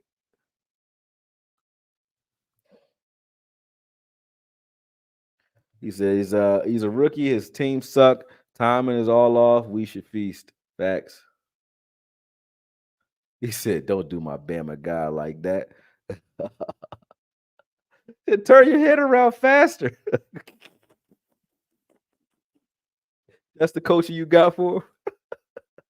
You're like, blow the whistle. Yo, my collarbone. Damn, Bryce a bum. That's what you said, man. I ain't say it. I ain't say it. So stop it. Don't put those words in my mouth, man.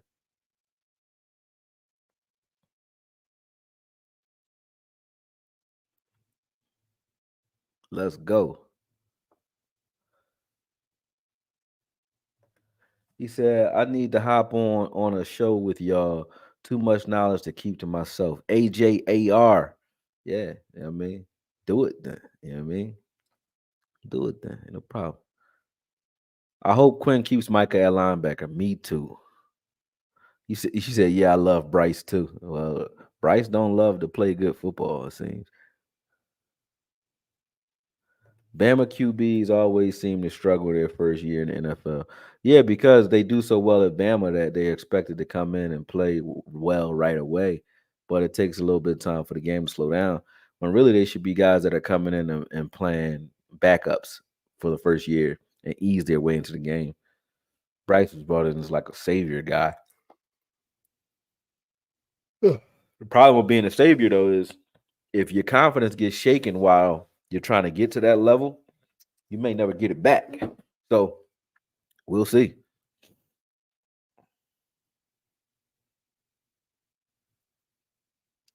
Yep.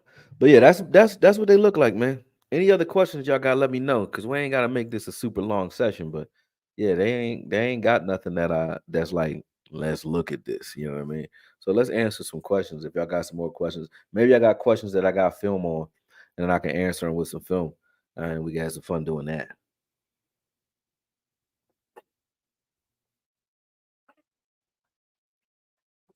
He said, just get the dub, cover the spread, and let's come out healthy.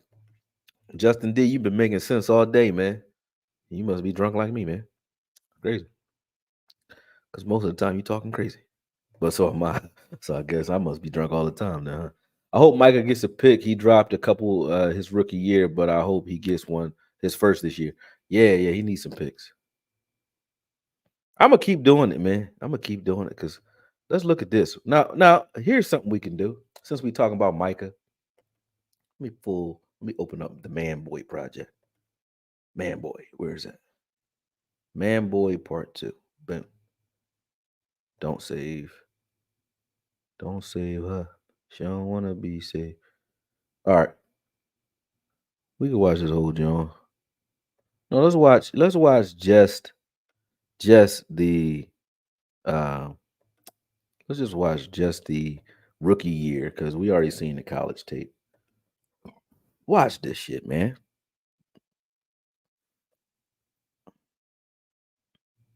You said, do I feel good about the secondary without J. Lou? Is J. Lou hurt or something? I do feel good about it, even if he's not there. Though. I like Izzy. I like Izzy and Thomas getting some tick if he's not there. If they score more than 20, the defense has problems. Yeah, I would agree. I wish we traded for Jalen Johnson. Man, I don't think so. He said, "I don't talk crazy, just the truth." Well, the truth is crazy in a room full of lies, so still crazy. Boom, there you go. You like that? You can steal that. I think I got that from Lauren Hill though. I think unplugged long time ago though. The question is, will Parsons go off and get about 3 or 4 sacks this game? Who cares? You might have went over this already, but how did the Panthers pull off a win against Stroud? I don't even fucking know. I don't know. Stroud must have been getting it together. You know, they say my coach used to say this, man. Two bums make a good fight. So I ain't gonna say Stroud a bum, but he's a young quarterback that was learning too. So, I don't know. Evans versus Damone Clark, not even fucking fair. Evans all day. I don't like Damone Clark right now. I'm not gonna lie. I like his athleticism, but I don't like what he does. I don't like how he moving, how he play. The only thing he got going for him right now is he kind of knows where to be sometimes. That's it. I don't like Damone Clark right now. Is J. Lou hurt though? Y'all can answer that for me. They put Stroud over Dak. Okay. He don't got no tape on him yet. How the hell you can't put a rookie quarterback over anybody? Because you don't know what a quarterback is until the second season, no matter how good his first year is. You know what I mean? Because you got to see, like, look, when you take away his tendencies, what is he then? Can he counter? Yeah. So J. Lou is hurt. Oh, then you're gonna get a little bit of brother Ahmad. I ain't seen you in a minute, man. Brother Ahmad, man, threw $50 in the chat. My brother, my real brother from another right there, man. That's frat right there, man. One love, Brody. One love. I'll see you soon too. I got some I need your accounting services, man. I got some business for you for sure. You already know I always bring you some business, but it's a lot shit brewing for me, man. So, you know, definitely need to talk to you. There's a lot of stuff that's going on. Need to talk to you. I need to really get with you too. I got a bar opening up, so need to holler at you. Yep. Let's wrap. We can wrap this week. We can wrap this week. Just call me. Yeah. Appreciate it though. Appreciate it. Nobody's on the injury report. You said J. Lou good. He just don't want him to play. Then you making up injuries and shit, man. That's crazy. You said J. Lou is averaging 138 QB rating on him. He needs to sit. J. Lou is in a position where they throw crossers all day. J. Lou has the hardest coverages out of any corner on the team. We play a defense where deep crossers are what beats you. And J. Lou has a two-way go on those deep crossers. So they could do a sail route where they run to the boundary, or they can run across the field. When they run across the field, he is late to it because he doesn't know which way they're going, right? And he doesn't have any help either because Hooker is going sideline to sideline trying to take the deep plays from over the top. So J. Lou's by himself on deep crossers, which are just a foot race between you and the receiver. Now, if J. Lou gets if you see J. Lou get hit with a deep crosser, it's because the pass rush didn't get there. Because you ain't supposed to have enough time to throw a bunch of deep crossers.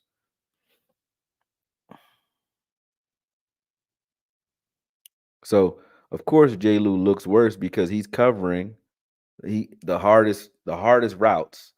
That's the hardest position to play in the secondary is the slot corner. Okay. J. Lou's doing okay. He's not playing great, but he's not playing bad at all. When you look at games, well, this is all y'all need. You keep talking about his rating. I don't give a shit. I could have 138 QB rating off of one throw. You know what I mean? Two throws in a game, right? So what? He's only targeted those two times though. How many receptions and yards is J. Lou giving up? Is what you should ask. Not what the rating is when you target him. How often is he targeted? And how often does he give up receptions when targeted? Because you can't be two things at once. We can't be number three in defense, but also J. Lou's trash. He on that unit and he the one playing slot. And last I checked, Herbert only had a handful of yards. Herbert didn't kill us. Stafford only had 162 yards, and I saw J. Lou shut down Cooper Cup. Cooper Cup ain't do jack shit. Neither did Puka against J. Lou. That's who was covering him. All right. Then the Eagles. The Eagles, we are the first team that didn't allow AJ Brown to go off. So AJ ain't go off. Devontae Smith went off, but I mean he got a touchdown, a long one. But that was against Bland. That wasn't against J. Lou. And then you got Dallas Goddard on one play that got off on J. Lou. Just one. But he gave up a first down to Dallas Goddard. Bland gave up a touchdown to Devontae Smith. But we hate J. Lou for giving up a first down to Dallas Goddard, who he shouldn't have been on anyway. That's on Dan Quinn. Because we got tight end erasers in Wanye Thomas, and we also have J. Rock Curse, who should be shutting that shit down. So why are we mad at J. Lou for that? I don't know. Why was he even on him in the first place? All right. Boom. Here we go. Let's keep going. So again, Hurts only had 200 yards throwing. You know what I'm saying? And then last week, DeVito had fucking 86 yards, bro. So where's these yards? Where's these 100-yard receive? If he giving up 100-yard games to two corners and he getting killed, then I will say something. Where are these games? I'm not seeing these games. Where is it happening? It hasn't happened. So what are we talking about? It's not broke. Don't fix it. It's not broke. And only y'all don't like J. Lou because he ain't getting interceptions. But I've seen Gilly give up some receptions more than J. Lou this year. He's covering harder receivers, but he's giving up some receptions. I've seen Gilly give up some bomb touchdowns too to Gilbert Wilson or Garrett Wilson. Caught that play and took it to the house, right? Okay. If that was J. Lou, y'all would kill him. You know what I'm saying? J. Lou not giving up a bunch of touchdowns, and he not giving up a bunch of receptions. It don't matter to me then. We're number 3 in defense. J. Lou is on the unit, and we're still number 3. When he starts to threaten that position where, hey, J. Lou being on the unit hampers our ability to play defense at a high level, that's when you get mad at J. Lou, not when he gives up a catch. All right, that's it. Y'all got to leave him alone. Stop the bullshit. That's all. Yeah, I just don't like him. Here we go. Parsons' best game to this day is when we played Minnesota during COVID. He lined up the majority at linebacker. Yeah, that's this Minnesota game right here. So, with that perfect segue, let's look at it. Let's look at it. Watch this. And I'm gonna take my time. Let's watch this, man. So you see where the lion paw at. Parsons right there, in the middle of the field. Look at that. Boom. He gets stopped on this play. Play comes back to him. Makes his tackle. Cool. Here he's lined up in the B gap, like I mean, no, he's lined up actually on the C, where we have him sometimes. Boom. Makes a play. Can't hate on that. Here he's lined up outside again. So he was everywhere in this game. This is how you should use Parsons. Everywhere. Boom. Takes that trap. I don't like these traps right here because of this, right? Look, why would I want Parsons taking those kind of hits from a 340-pound guy every play? Fuck no. Hell no. Now, he takes that, probably bruised his thigh too, but he takes that, then he chases this down and makes a noise. All right, cool. They hit him in his leg. Now he's in the slot covering the flat, most likely. Let's see what happens on this play. Boom. Get down there, makes a tackle for loss. Beautiful. That's a good play. And he'll make some of these plays if they actually target the guys that he's covering now. New York just didn't do it. I love seeing Parsons do shit like this. Like put him everywhere where he affecting the game from everywhere. There he is chasing plays down, making tackles on the boundary. Here he is. Let's see what he does here. This is his best game by far. You're probably right. Let's look at this. Boom, boom. Finds the ball, gets in there. And this is patience from Parsons, but he still smoothly finds the ball. Look at this. He ain't like take off like a cannon. He just eased his way over there and beat his block and made the tackle. That's a beautiful play.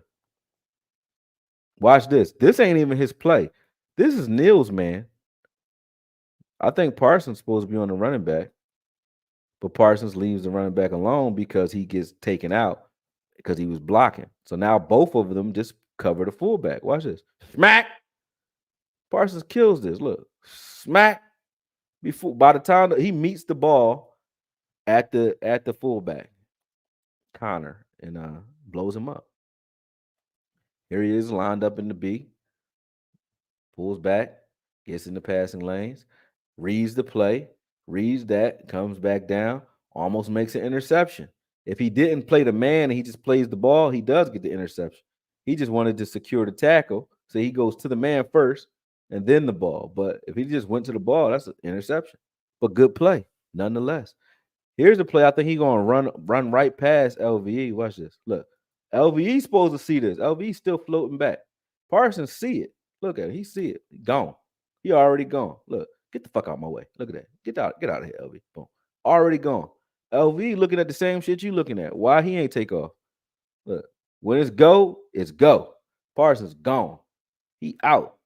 You telling me that this Parsons is better lined up on a line of scrimmage a whole game? He already done made 3 tackles for loss in this game against the pass at that. They throwing the ball.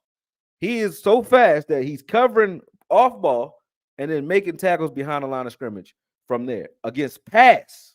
All right. That's without the sacks. Tackles for losses are sacks, if y'all don't notice. The only difference is you ain't tackled a quarterback for a loss, but it's still a sack. And then he's still getting your pressures and getting you the sacks anyway. Why would you be mad at that? Here he is in the middle of the field. Let's see what happens. Brilliant. Tackle for loss. Here he is against Judy. How many linebackers can cover Judy without you feeling nervous? Watch this. Boom. Gone. Gone. That was a beautiful play. Gone. How many linebackers make that play? Don't let him get upfield. He already got his shoulders turned upfield. How many linebackers can make that play? Not many. That's a touchdown for most guys. Not when Parsons is out there. This is him on the edge. He had a lot of guys in between. This is our goal line defense. Boom. Stands those guys up. Boom. Turns it back inside.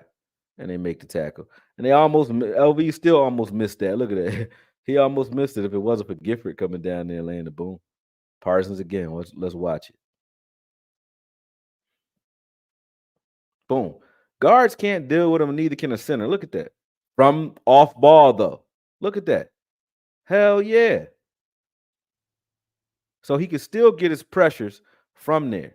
Let's stop acting like he has to be standing up at defensive end to get pressures. And the majority of his pressures in this film is from the A gap. Here, boom. Good play here. Turns it out. Now, this was a different quarterback, a different running quarterback. Parsons would have gave him some yards. You know what I mean? But he still recovers and makes a sack on this one. But that wasn't his best play. Now, right here, though, deal with it. You can't deal with him from in here. Watch this gap exchange that him and Neil do. Boom! Gap exchange. Done. It's over. Over. You can't deal with Parsons from in there. It's over. Boom. Over. Done. Can't fuck with that, man. Here he is off ball again. Look at how smooth he gets to the ball, though. Look at this, man. Let's watch that again.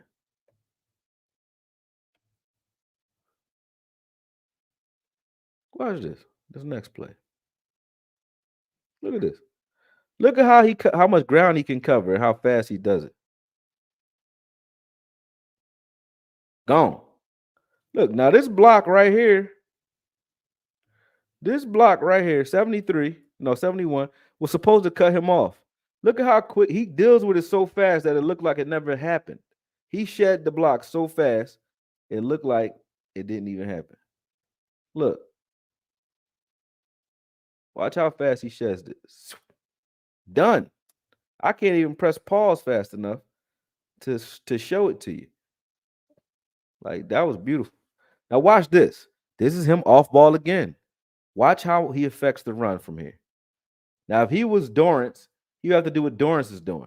Which one would you rather have Parsons doing on this play? What Dorrance is doing, or would you rather have him where Parsons is right now? This is what Parsons is doing when he's defensive end, because his responsibility is, hey, set the edge. Now, you see Dorrance set the edge? That's all Dorrance had to do on that play is set the edge. I don't want Parsons doing that. But look at what Parsons is able to do from where he is. Destroy two guys. Now, Dorrance is holding the edge like he's supposed to, so Parsons gets turned back inside to Parsons, and Parsons makes this fucking play. That's where you want Parsons at. Why would you want him where Dorrance is at? Like, now he's where Dorrance is. But why would you want him there the whole time? I don't get why you would want that. He gonna kill this dude though. Watch how fast he make them. Boop! Gone. Dirt. Dirt. Smack. This is Parsons' best season, his rookie year. His best season. And most of his work came from off ball. Even his sacks. Now they ISO'd him over there because they know 76 can't deal with him. Boom. He sets the edge. Now, right there, he wrong. Right there, that's hero ball. He actually wrong right here. He plays this wrong. He's supposed to stay outside, right? But he cuts inside. Look, boom. He cuts inside. Right now, he's wrong. You do this against Bijan Robinson, that's your ass, Parsons. And this is what they saw on film. They started taking advantage of this from him at defensive end in other games. But he recovers in this one because of J-Lu. J-Lu ran up and set the edge on that one. But he was wrong.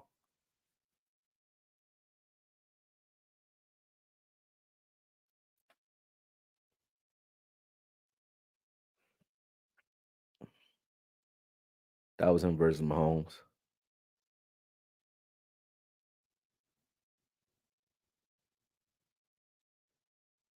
Gone. No contain. Running quarterback kills you on that play.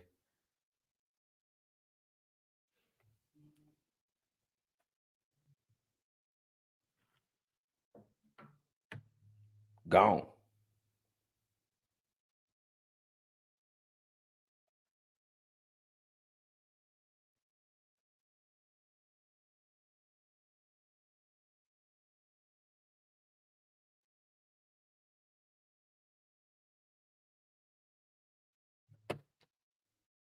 Let's see.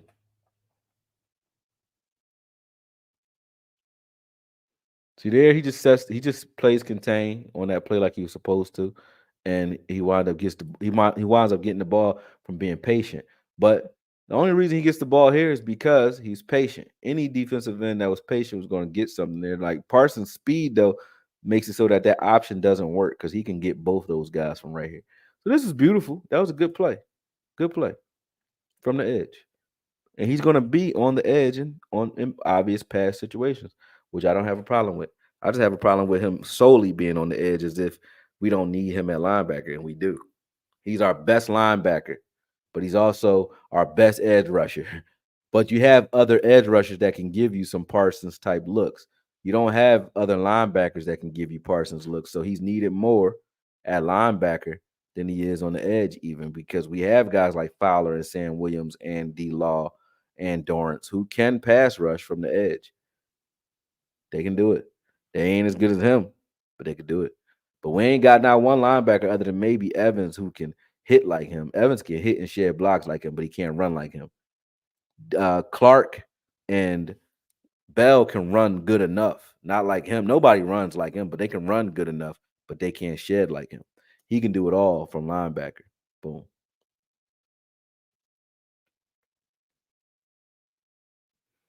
Here he is on the edge. Boom. Nobody blocks him. That's why. There he is on the edge, getting blocked out. See what I'm saying? Like you can't take him out of plays like this, not easily from linebacker. Look at this. These trap blocks, they showed the blueprint early in the season, and then the 49ers just took advantage of this. So this is the blueprint. The Raiders showed it. Watch Parsons on this play. Blew him up. Boom. Do you want Parsons dealing with that every play? And why is he dealing with that? Because he on the fucking edge, and those guys are bigger. And when they catch him slipping, or he has to stand there, he go and catch some of those chip blocks. When he gets chipped out of there like that, that's what's going to happen. Then, but look at how much trouble our man LV, who was healthy at the time. Shout out to LV, who not healthy no more. But look at him on this play. Look at him. We funneling all our traffic to this man. This is what we were doing. Look how much trouble he has bringing that guy down, like Josh Jacobs down. Look at that. And watch LV on this play too. Parsons gonna get him a good pressure on this play, but watch LV on this play. He gonna get cooked. Yeah, I want Parsons back here in coverage. So Parsons is getting upfield, creating a pressure. LV is breaking ankles. Smack done. Josh Jacobs just dropped the ball. If he ain't dropped the ball, that was a touchdown. Look at this. Look at this. Look at LV. Smack done. They be like LVE for president. Why? Why? Y'all crazy. Y'all crazy.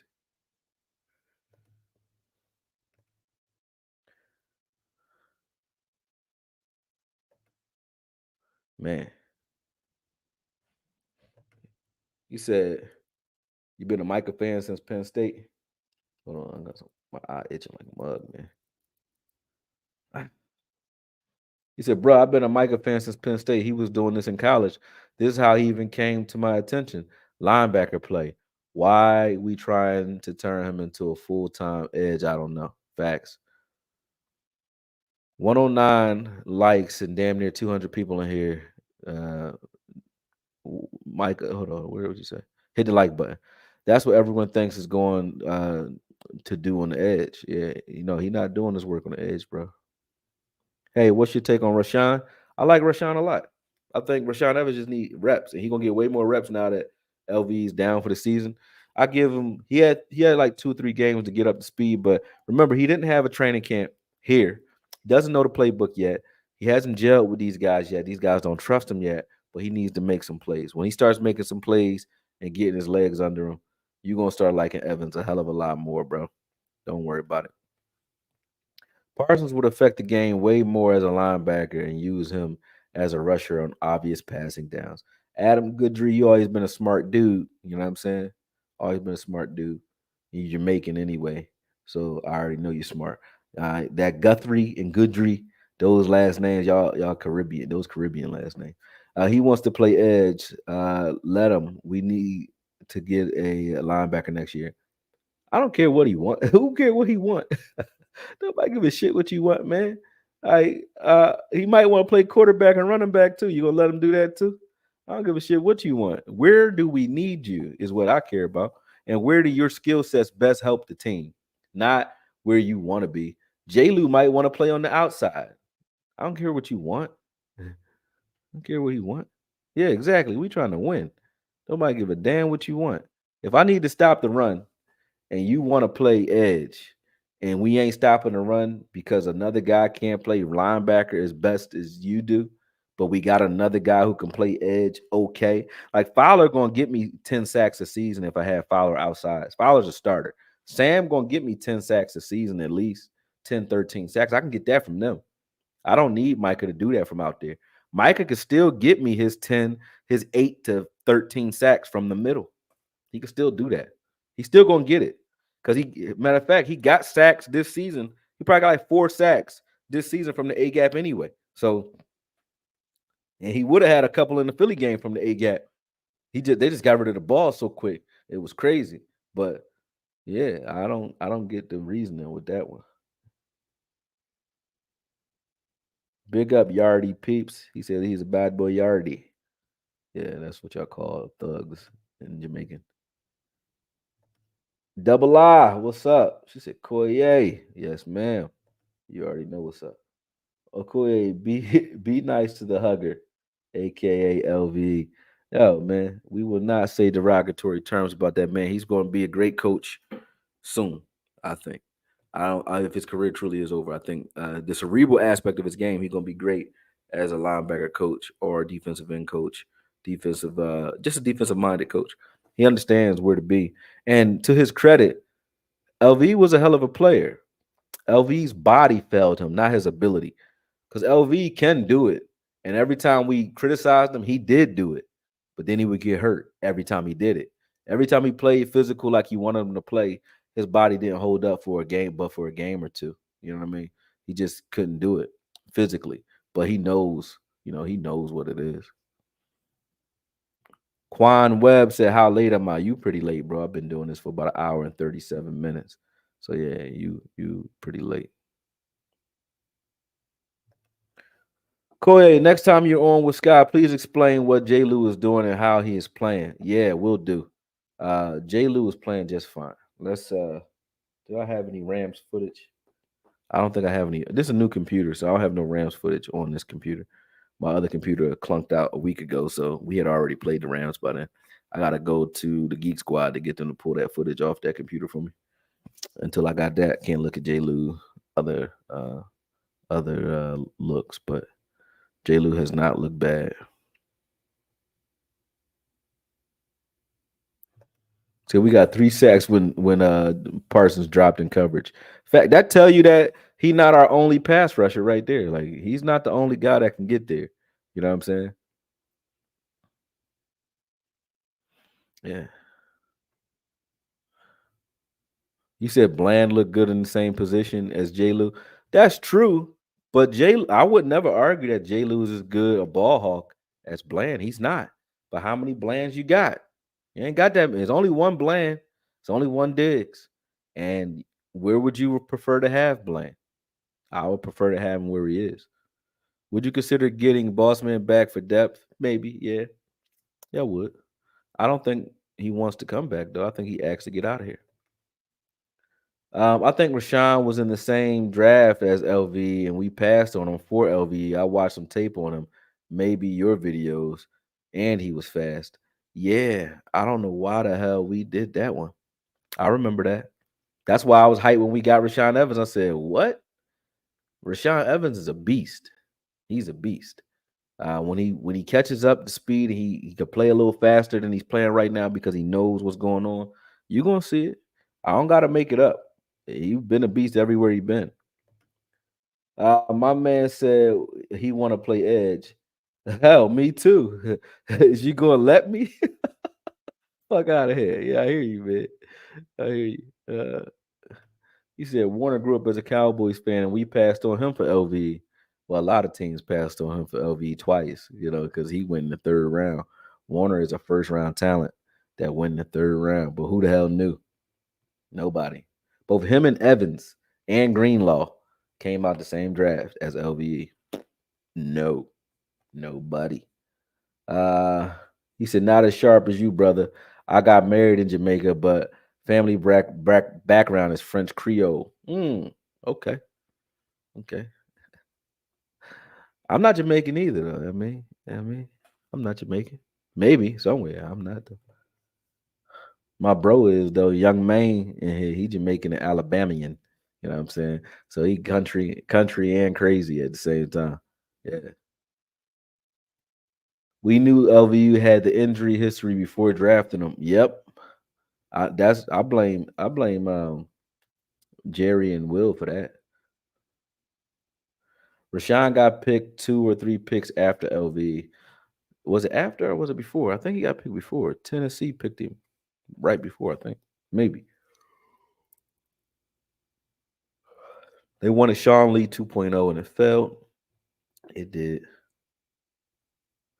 Yeah, Kelvin Joseph might try to come back here.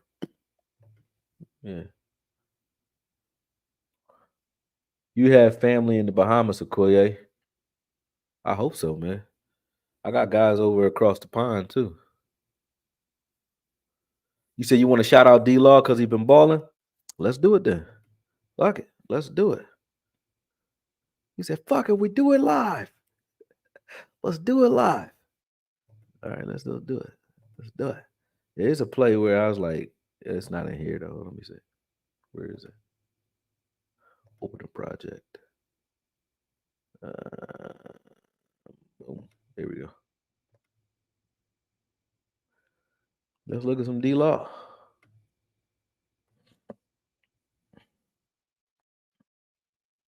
D Law is on the right.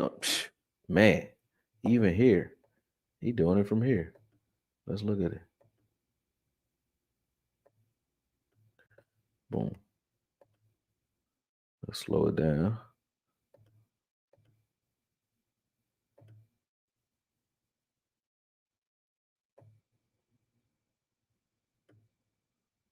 Boom. Get him out of here. Now the other guy got him out of there, but he got rid of one. But look at the entire defensive line. Like watch everybody.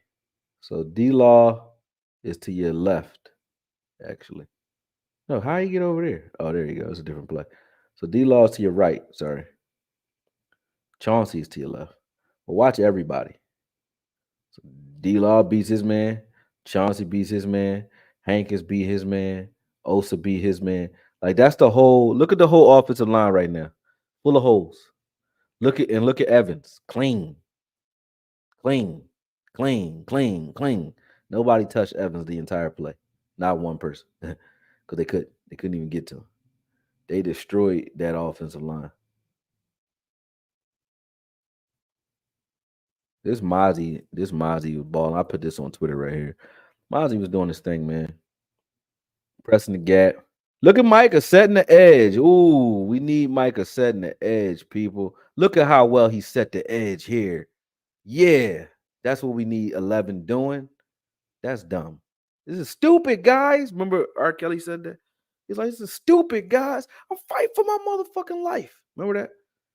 Come on, Parsons. This is where you want Parsons at right here. Look at him there. He would have made this play. But Mozzie did his job.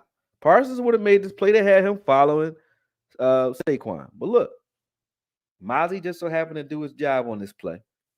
So Parsons didn't have to do it. But Parsons would have got some stats. He wasn't being lazy. It's just guys are making plays. He ain't gonna make every play. This play here, I gave Wanye hell because I want Wanye on the field over Curse, and the only way you're gonna get that done is if you get this 100-yard return for a touchdown here. So he looking back at the ball, perfect coverage. You know what I'm saying? Then breaks off, jumps, gets both hands on the ball, and if he catches that with his return ability, it's over right there. Wanye taking that to the house. He would have took that to the house. He would have took that to the house. If he take that to the house, man, bye. It would have been over. He's starting after that. And I don't want to say bye Curse because I actually like Curse. Now, this play right here, y'all want to give D-Law his credit. This play, you can give him his credit. Osa, Clark, and Bell, they fucked up on this play. You know, they got blocked. All of them. Osa gonna get knocked out of there. Boom, by Osa. Hey, you see that? Osa gone. Now Clark gone. This is if D Law just is occupied, setting the edge like he's supposed to, or if he's occupied with a block, he don't make this play. Hankins and D Law were gangsters on this play. So D Law see it coming at him, but both Osa, that gap that they were trying to run through was set perfectly. The blocks were set up perfectly. Look at Bell. Bell blocked too. See? But Hankins and D Law. But look at Micah over there. Y'all see Micah where everybody want him at?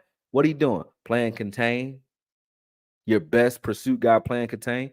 Whereas if Micah was where Clark or Bell is, do you think he'd be fucking blocked? Do you think D Law and Hankins would have to make such a great play? Hell no. And this is on a fourth down stand too. He wouldn't have had to do it. He wouldn't have had to do it. And Micah doing his job. Why would you ask Micah to just stand in space and wait? Why would you want him waiting? Look, he waiting. He's supposed to wait too. He waiting. But D-Law going yank, get rid of his guy. So is Hankins. And they're going to meet at the ball carrier. Beautiful play. Schmack. He know he a gangster too. He like, hell yeah. Hell yeah, baby. This Evans right here. Now see, remember that play I showed y'all earlier where Clark allowed himself to get blocked inside? Evans knows I can't get trapped inside. That's the kill zone. You know, you can't get trapped inside on this play. Let's see where Micah is on this play. Where's Micah? Let's see. Let's see where he at. He on the edge? Is he on the edge where everybody want him at? Yeah. Micah's on the right side on the edge. Look at that. Look at him setting the edge against a 340-pound guy. Look at Micah right here against 79. I don't want him there. But look at Clark. Clark just chilling. You know what I'm saying? He just chilling. Boom. Evans gets rid of his guy, so does Nev, and they make that play. I showed y'all this one already. It's Micah creating a sack. I showed y'all the rest of this whole footage. But yeah, man, I don't got no problem with the way I got no problem with the way D-Law is playing, man. He playing like a gangster. I think that's all of it. Let me go back. Remove. All right, here we go.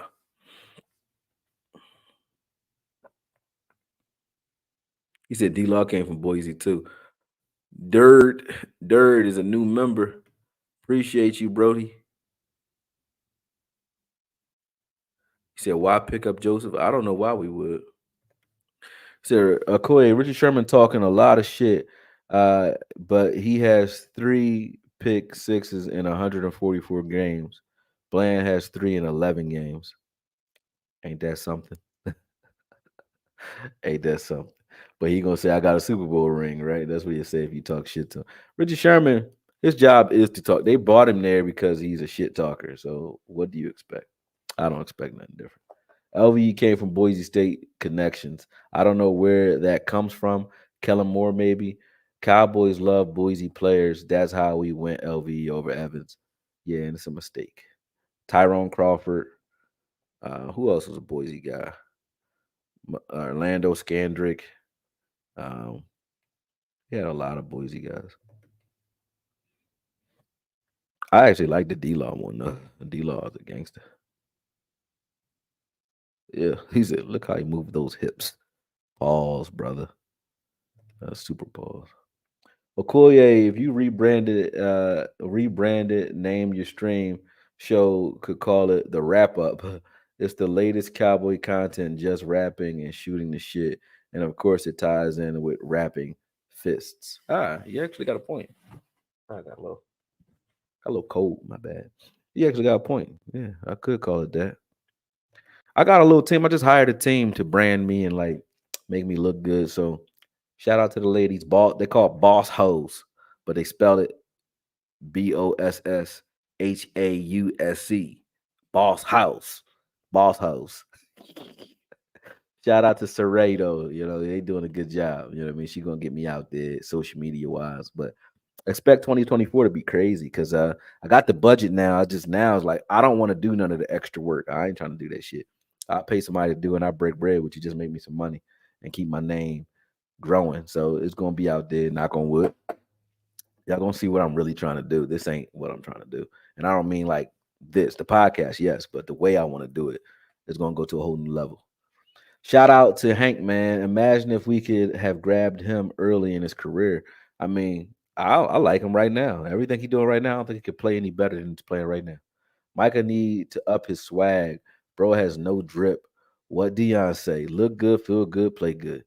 I mean, pause. I don't give a fuck what he wearing. But I mean, he looked pretty good to me on tape. You know what I'm saying? So I don't got no problem with him. Yeah, I ain't got no problem with him either. Yeah, George Ioka. Yeah, I remember we had him too. I still say it's difficult on Michael's psyche not to put something on the stat books. He's done it before. I mean, why y'all keep making it seem like it's the first time he ain't had no stats? He ain't do shit. I think he had one tackle in San Fran game. One. Yeah, Cedric Wilson was on Boise State too. Y'all got good ass memories, man. Y'all going. Biggest pretenders, Philly or San Fran? I think you got to say Philly. San Fran is front loaded, but they real when they healthy. Philly have been. I mean, they're 8-1, but they're not 8-1 like dominant like they were last year. They're not dominant. Like they're not scary 8-1. They're just 8-1. So I would have to. I don't think they're fake or pretenders, but when you look at their record is nowhere near as dominant.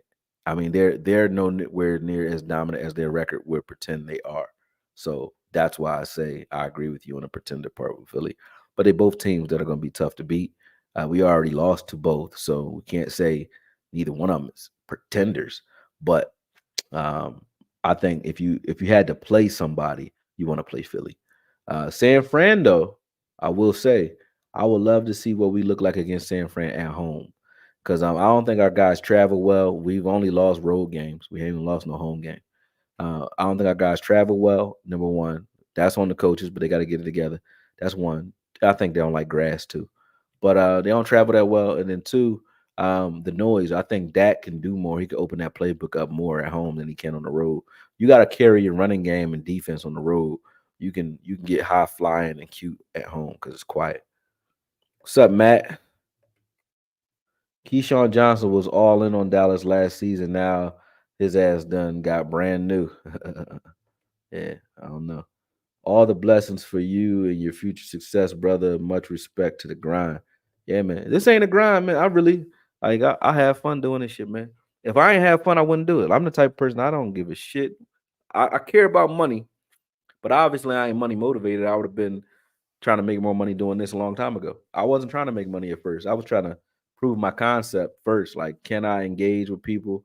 Like, can I jump on in the middle of the night and keep 100 people entertained? Can I get views in the middle of the night? Can I get views in the morning? Can I jump on without doing any notes and do color commentary on other people's shows? Do their shows go up in number when I'm on? I wanted to prove those concepts first and then scale. So now I'm in the scaling phase. And I wanted to build a brand that way rather than making money early. Because if you make money early, you're gonna do what make you money. You're gonna stop doing the things that you want to do to make the show better. You're gonna do what makes you money. And I ain't got nothing against that if that's what you got to do. But I just luckily don't need to do this to make money right now. So, uh, but trust me, I'll make more of it from this if I do it right. So that's why I wasn't worried about that early. But now, oh, it's on scale time. So I appreciate that. Thank you, man. Hold on, what he say? Yo, Koye, what you think about Noah Brown in Houston? Were we just not using him right? 100%. What you thought about him when he got with Cooper Rush and Cooper Rush was throwing the shit out the ball to him? Then you said, "Oh damn, look at that." Noah Brown is a good receiver. He's not fast, so he needs a quarterback that doesn't mind making tight window throws and throwing guys open. That wasn't Dak until last year. Yeah, Dak wasn't like that before.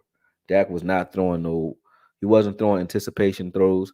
He wasn't going to throw you open. He wasn't throwing back shoulder fades. He just started that. He just started that. That high point pass he threw in the Rams game to CD, Dak would have never did that. He don't throw those types of passes. Not on the regular. Our defense bullies and they turn into bullied when they play top offenses. We allow a hell of a lot of points and yards. Yeah, because Michael Parsons be on the edge in those games. Go figure.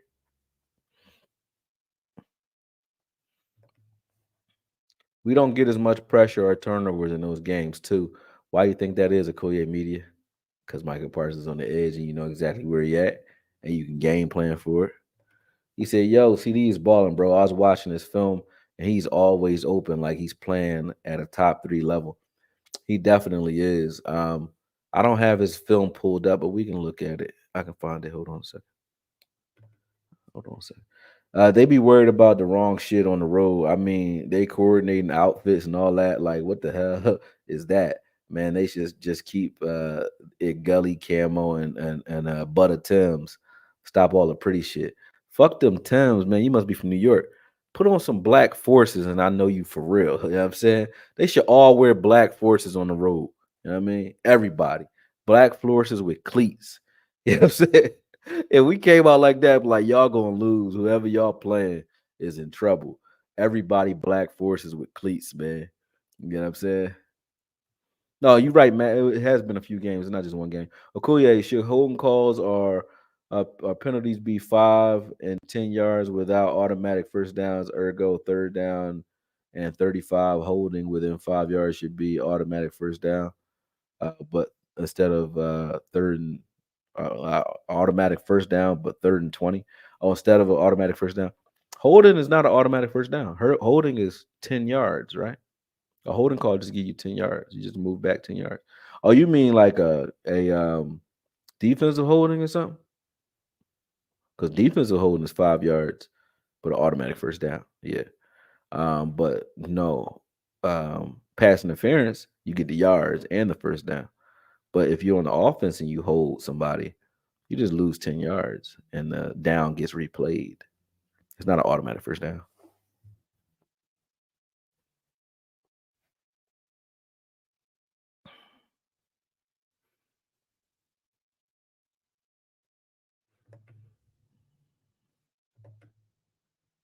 Noah Brown lost his Cowboy job against the Jacksonville Jaguars last year. He played well that game too. If Noah Brown lost his job because of that game, then CD lost his job for a couple games. So I remember CD was dropping the shit out of some passes last year too. It's just like I said, we like who we like, we don't like who we don't like. That's it. P. Walker says, I like to see Jalen Brooks get more snaps against the Panthers. I would too. I hate that 10 yards offensive holding needs to be changed to 5. Hey man, I ain't in the rules committee, but it's been like that since the beginning of time. So it ain't gonna change because we don't like it. I guarantee you that. So you might as well just get over that. I don't like spending a lot of time on shit that I can't do nothing about, man. Control the controllables is my rule. If I can't control it, if I can't change it, I ain't gonna bitch about it too much. I might get the fuck away from it, but I ain't about to bitch about it. He said Noah Brown's doing pretty good with CJ. Yeah, CJ is targeting him well, man. Man, Noah Brown was personally responsible for about 5 of them interceptions Dak threw last season. That's facts though. You is a lie. You is a lie. You really lying, bro. That's crazy. Why you doing that? Why you gonna do that to Noah Brown and then ignore CD Lamb? Because I counted all the interceptions in a video, and it wasn't Noah Brown. It was one went right off of uh Schultz's hand against Tennessee, right into Bayard's hands. CD it had accounted for 2 in the Green Bay game because one he didn't cross. Him and Schultz ran the same route, interception. In the Chicago game, he was supposed to cross the face of the safety. He tries to run behind the safety, interception. Um, the Houston game did the same thing, interceptions. Like CD accounted for a lot of interceptions last year. Nobody gonna say it though, but he did. More than Noah Brown for sure. Noah Brown did not account for 5 interceptions. That was bullshit, bro. You lying on that man name. Stop that. You said Dak and Noah Brown never worked. Brown was Michael Irvin 2.0 when Cooper Rush was throwing to him. That was weird. Yeah, Noah Brown showed you how good he can be if you actually target him. Like, he is good though. In crucial games, our defense is playing too far off. Micah is at one spot. We don't get turnovers, and the pressures don't get home. The pressure ain't gonna get home when you playing that far off. You're right. It don't work. The defense don't work when we have a press man defense. When you ask us not to play press, yeah, it keeps the ball in front of us, but it also allows the offense to make possession throws and keep moving the chains. And that's when it becomes a problem because they can stay on the field longer and then eventually beat your defense anyway. So you got to play your identity regardless of who you playing and deal with it that way. We're not doing that. You're right. When do we start getting Dan Quinn like we did Mike Okoye, getting on him? I'm already on him. I don't know. I mean, but we at number one, we're number three ranked defense. I can't be on him too much, man. CD got almost 1,400 yards and 100 plus catches. Noah ain't doing that shit. Oh, you mean like can Noah do it? If you target him all year, he can do it. Why can't he do it? He had like 700 yards last year, didn't he? Laugh my fucking ass off. Black Forces. I remember in the Crunk era, those were those shoes you wore if you knew something was going down and you had to scrap. My man said during the Crunk era. So that's even crazier. You was doing Crunk.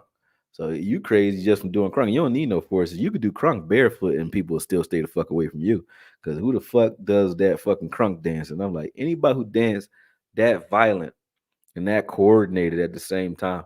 It's like stay away from Buddy, man. He flying through the air with no elbow pads on and landing on concrete and act like that shit ain't hurt. Still kept rhythm, stayed in character. You know what I'm saying? Still whipping his head around. You get whiplash just from the dance. These motherfuckers is crazy. So hell no. Anybody who do crunk dancing, y'all need your head checked, man. That's worse than football. That's worse than football. You out your mind, man. You out your mind. Y'all some disrespectful, dangerous people, man. Yeah, for sure. I think they should look into that. I think it was more about Dak and CD not being on the same page. You probably right. You're probably right. Noah was fine with Dak, especially that Jacksonville game until the end of the game. He was okay with Dak. He was better with Cooper Rush. When Dak came back, Dak wanted to push CD a little bit more, but Cooper Rush just wanted to throw the ball, and he was throwing the ball to Noah Brown a hell of a lot. Noah Brown won games for us too. Let's not act like Noah Brown didn't win a couple games for us while Dak was out. Cincinnati game, that was Noah Brown. Noah Brown won that game. Some key throws to Noah Brown. Even that Eagles game that we lost, Noah Brown get his toe in there. That's a game. You know what I'm saying? Noah Brown caught that ball on the sideline. It's just he didn't get his feet in. But yeah, it was a hell of a catch. I was shocked Parsons didn't even record a stat in the Giants game. I talked about that already, Matt. Talked about why we actually did some footage on it. You should rewatch this, John, because it's not that he didn't record a stat. It's that they don't have a stat for what he did. But every time he dropped back in coverage, we got a sack. Every time, or pressure. He dropped back 4 times. We got 3 sacks and 1 pressure.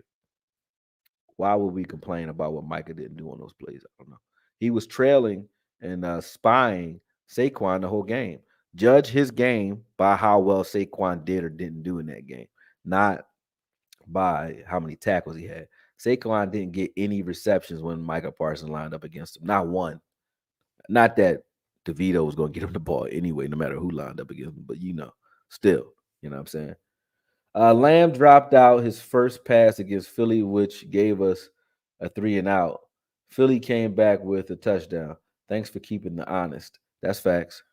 That's facts. They don't pay attention to what other guys that they like are doing. That's the only thing I don't like about our fan base. When we like somebody, he could do no wrong.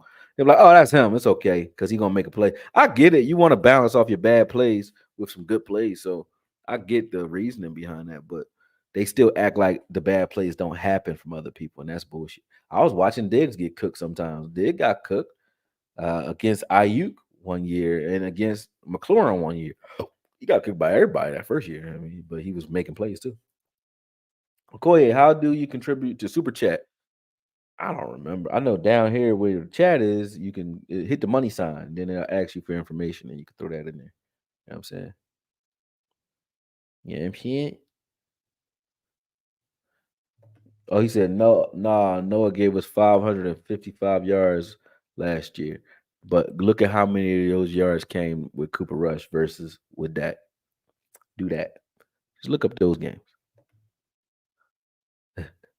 He said, "Koye funny as shit." Damn, man. Thank you, man. I'm glad you noticed, man. He said, Koye, Rico seems to be more powerful and explosive than TP. Shouldn't we start Rico over TP? No, because money plays. They proven that money. We play money ball. So Jerry is like this. He said that motherfucker wants $10 million. He's one of the only running back making $10 million in the league right now a year. We're gonna get our money's worth. Even though getting our money's worth from TP is probably better if he's a spell guy, but they can't say that because then he can't be the franchise guy and a spell guy. Like, why you franchise tag a guy that's a spell back? Then you look stupid. Can't make Jerry look stupid. Can you? Can you? If you're the coach, not a good idea. You know what I'm saying? That's an occupational hazard. So you just let TP run until he can't run. Then when he can't run and he tired, he gonna call for Rico himself. So let him keep running up in a puff of smoke. He gonna go get Rico for you. You ain't gonna have to go get him. I'm blaming Kellen Moore, but he definitely a common denominator for us underachieving. Yeah, because his offense look better now than it did then. To me, we starting to spam CD. We never spam CD. We never spammed anybody the whole 8 years Dak been here. Nobody. Tony Romo did. These guys don't believe in spamming. Like, you better spam CD, because then they got to stop CD because they know that's where the ball going, and then you can counter that by throwing the ball to, Cooks and everybody else.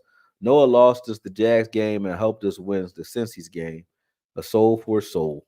Man, you into some dark shit, Davey. It's some dark shit. Noah played well. Some of y'all scapegoated him. Yep. I didn't say he didn't do anything. I was a little taken back about not having a stat. Oh, yeah, yeah. I mean, it's okay. But don't nobody be taking it back. We don't have a stat against San Fran. He ain't do shit against San Fran. Really? You know what I'm saying? What did he do against Philly? I don't remember. But it wasn't great. Okoye, am I going to start a campaign to get you hired for the Cowboys coaching staff? Hell no, Bobby. I like my freedom. They couldn't pay me because I would lose money. Number one, if I wasn't in Philly, or if I can't do what I'm supposed to do, like I got a home healthcare agency that I have to run. If I ain't doing that and the other stuff I do, I'm gonna lose money. They'll probably pay me like 50,000, 60,000 a year to do that, and then I have to work my way up in the coaching staff. Fuck that, and travel all over the place and not see my kids. Fuck that. They can send me the people they want me to break down, and I'll do that. I don't want to work for the team though. Maybe when I'm old, like if I was like 60 and I just don't give a shit no more, and I did everything I wanted to do, I'd be like Snoop and Baby Boy, but like I done seen everything but God anyway. You see it, then I'll do it. But I ain't doing it right now. Life too fun, man. I don't wanna tie my time up. So please don't wish that on me, brother. You know what I mean? Just wish me success in the lane I'm in. I'm where I want to be. You know what I'm saying? Meaning I want to do this podcast. I want to get up and do work when I feel like doing it. I don't want to go and be like on Jerry Jones's staff and I got to listen to what they say. I don't like that shit. That's just not me. I never did well with that. I've been bad with this authority my whole life. When I was 8 years old, I was walking downtown by myself buying Dragon Ball Z shit. So I never had like, thanks, mom. Shout out to my moms. You know what I'm saying? They be like, your mom's horrible. Because there wasn't even those cell phones back then. Like, I wouldn't even let my 15-year-old out the house without his cell phone, and he do jujitsu and box. He'll probably beat my ass. He's 6'1", 180, and can fight his ass off. But I'd be like, do you have your cell phone, son? You know what I'm saying? And his brother too. So yeah, it was like I was downtown, 8 years old in Chinatown buying Dragon Ball Z and shit. You know what I mean? I was horrible, but I never did well with authority. That's all I'm trying to say. TP the new Zeke and Rico the new TP. Ain't that something? Zeke looking good right now too. I mean, ain't nobody gonna say it though, but he ain't getting a lot of carries. But he looking good to me. When I'm watching this film, I'm like, Zeke can move a little bit. He moving. He just the team suck and they keep getting blown out. So he ain't getting the ball. And he got a split carry. So he ain't doing it. But he looked good to me. I think Zeke would have helped the team if we'd have kept him. The one drop pass by Noah Brown against Jacksonville was monumental to him being ousted, irrespective of what he did before. You're right. You're right, buddy. We ain't playing with Moneyball with MG anymore. Yeah, that's because MG is making sort of it's so hard to justify because you went and got Cooks, and how you not throwing the ball to Cooks, but you spamming MG. You don't get the fuck out of here, Dak. Stop throwing that man. It's like Harlem Nights. We're like, don't shoot that little shit no more. Don't throw that nigga the ball no more, man. Stop throwing him the ball. Yeah, I was about to say Dak ain't never highlighted anyone. Never. No, no, never. I think that's we gonna get the Dak that you want now that we doing that, Matt. I promise you we will. But again, we ain't gonna have a conversation until the playoffs. I don't have a conversation no more, Matt. But we gonna talk in the playoffs. Then we gonna have a come to Jesus moment, both of us. Both of us at that point. I don't want to do it now because all we can do is speculate right now. And one of us is gonna be right. You know what I mean? And I just want you to be as gracious if you're wrong as I would be if I turn out to be wrong. You know what I mean? But we're gonna find out. Ridiculous what they pay assistant coaches in the NFL. I don't know what they pay them, but I'm pretty sure it ain't. I don't think they make more than me. I don't think that. You know what I mean? I ain't gonna tell you what I make, but I think I do okay when it comes to. I could sit here and I ain't got to worry about nothing. I could pay the rent in 4 buildings and I'm okay. You know what I'm saying? So I don't think they doing that. I don't think they're doing that. So I don't want that job. Davey asked out the cap. He said, "Nah, Brown was the worst of our wide receivers in separation and catch percentage. We kept Brown and Gallup instead of keeping Cooper and Wilson. I think Noah Brown was an Anquan Bolden type, so I don't care about his separation. He was a guy that if you throw him the ball, he can make catches, he can make crucial blocks. He's a gritty guy, possession receiver, not a burner route runner. That's not Noah Brown. He got better as he lost a couple pounds. Like when he lost about 15 pounds, he was 230 at first. He lost about 15 pounds. He looked smoother last year. You know what I mean? He said, "Stop it." Zeke looked fat. All right, well, he looked okay last game to me. I mean, you tell me he looked fat. He ain't look fat to me. I think you watching that meme where he had his shirt up. That was a meme that they blew him up on, bro. You know what I mean? Houston showing us that Kellen Moore and Jason Garrett scheme sucks using Noah Brown. Yeah, the way they use Noah Brown. Yeah. All right. Let's see what else y'all talking about.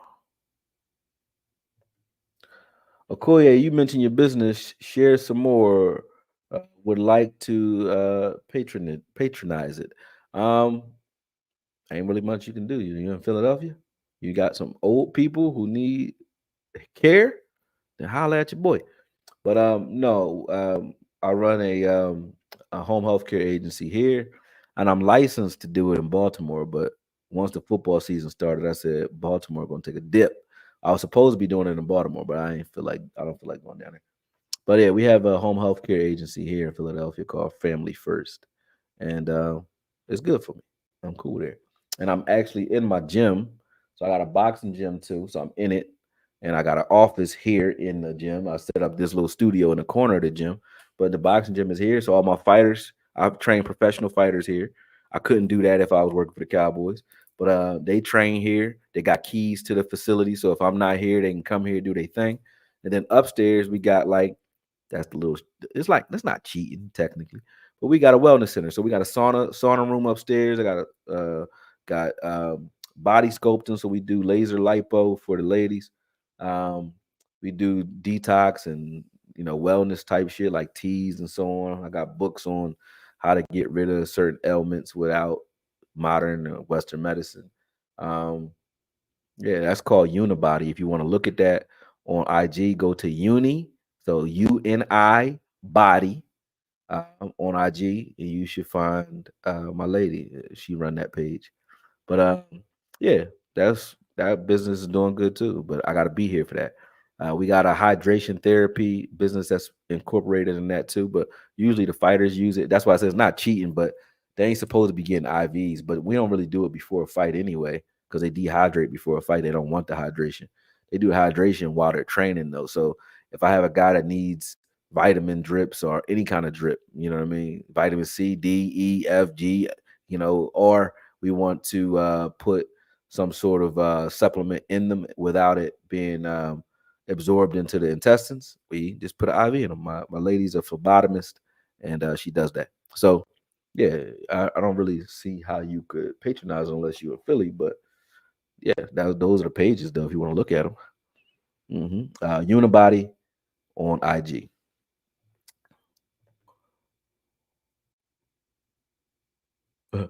Noah Brown once caught a football and a man at the same time. Did he? When was this? What are you talking about? Oh, that's dope as fuck. Corey had no idea. You that well rounded and shit. Outstanding. Salute. Yeah, appreciate that, man. Shout out to my lady. And shout out to Red's Coit, man. She out there. Shawanda Maybane Williams. Damn. Her last name Williams too. Maybe y'all related. maybe you a spy. She probably would send somebody out here like, watch that motherfucker, because you know he ain't shit. Yeah. I ain't that bad. Though. I'm actually a good dude. I'll be chilling because I used to run, like I said, we about to wrap up because I'm starting to get into my like sleepy talk now. But I used to run a strip club, man. So it's like I done seen a lot. So I ain't running around chasing it no more because I'm like, I done did everything I want to do in life when it comes to women. So she ain't got to worry about me doing crazy shit. She be like, where you? She don't even ask me where I be at till 3 o'clock in the morning. She be like, you was live, wasn't you? Like, yeah. She be home, knock the fuck out. I be here live. Like most dudes when they can't even get out the house. I just walk out the front door. Her she already asked where I'm going because she know he gonna go do some football shit. And if you do got somebody following me, that's the game, right? You let her follow you like 10 times and you just go to the studio 10 times. But I be cheating on the 11th. You know what I'm saying? I'm only joking. But that's how you would do it though. Like, don't have nobody follow me. I'm gonna bore them to death. I'm gonna have them bored as fuck. They were like, "Yeah, ain't nothing to watch." Your private eye gonna come back with no pictures, and then that one time, you know what I mean? Koye be skating. You know what I mean? You gotta do your dirt all by your lonesome. Who said that? That boy. In that song. Wait a minute. He said, "I do my dirt all by my lonely." That's me, man. Like, yeah, you ain't gonna get no evidence, man. Get out of here. Davey 84. He said, Koye, your experience with business in general, having your own businesses, any advice on that sphere and how to get started? Yeah, get started.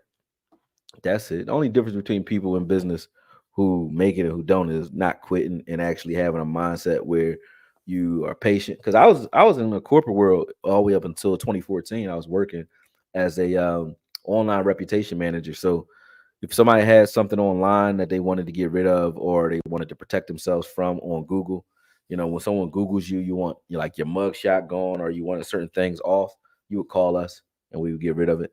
I was very good at that. I was making six figures doing it. And actually, was it Kelsey? I don't know if it was Kelsey, but it was an Eagles player. If Young Main's still on here, he'll tell you that I ain't lying.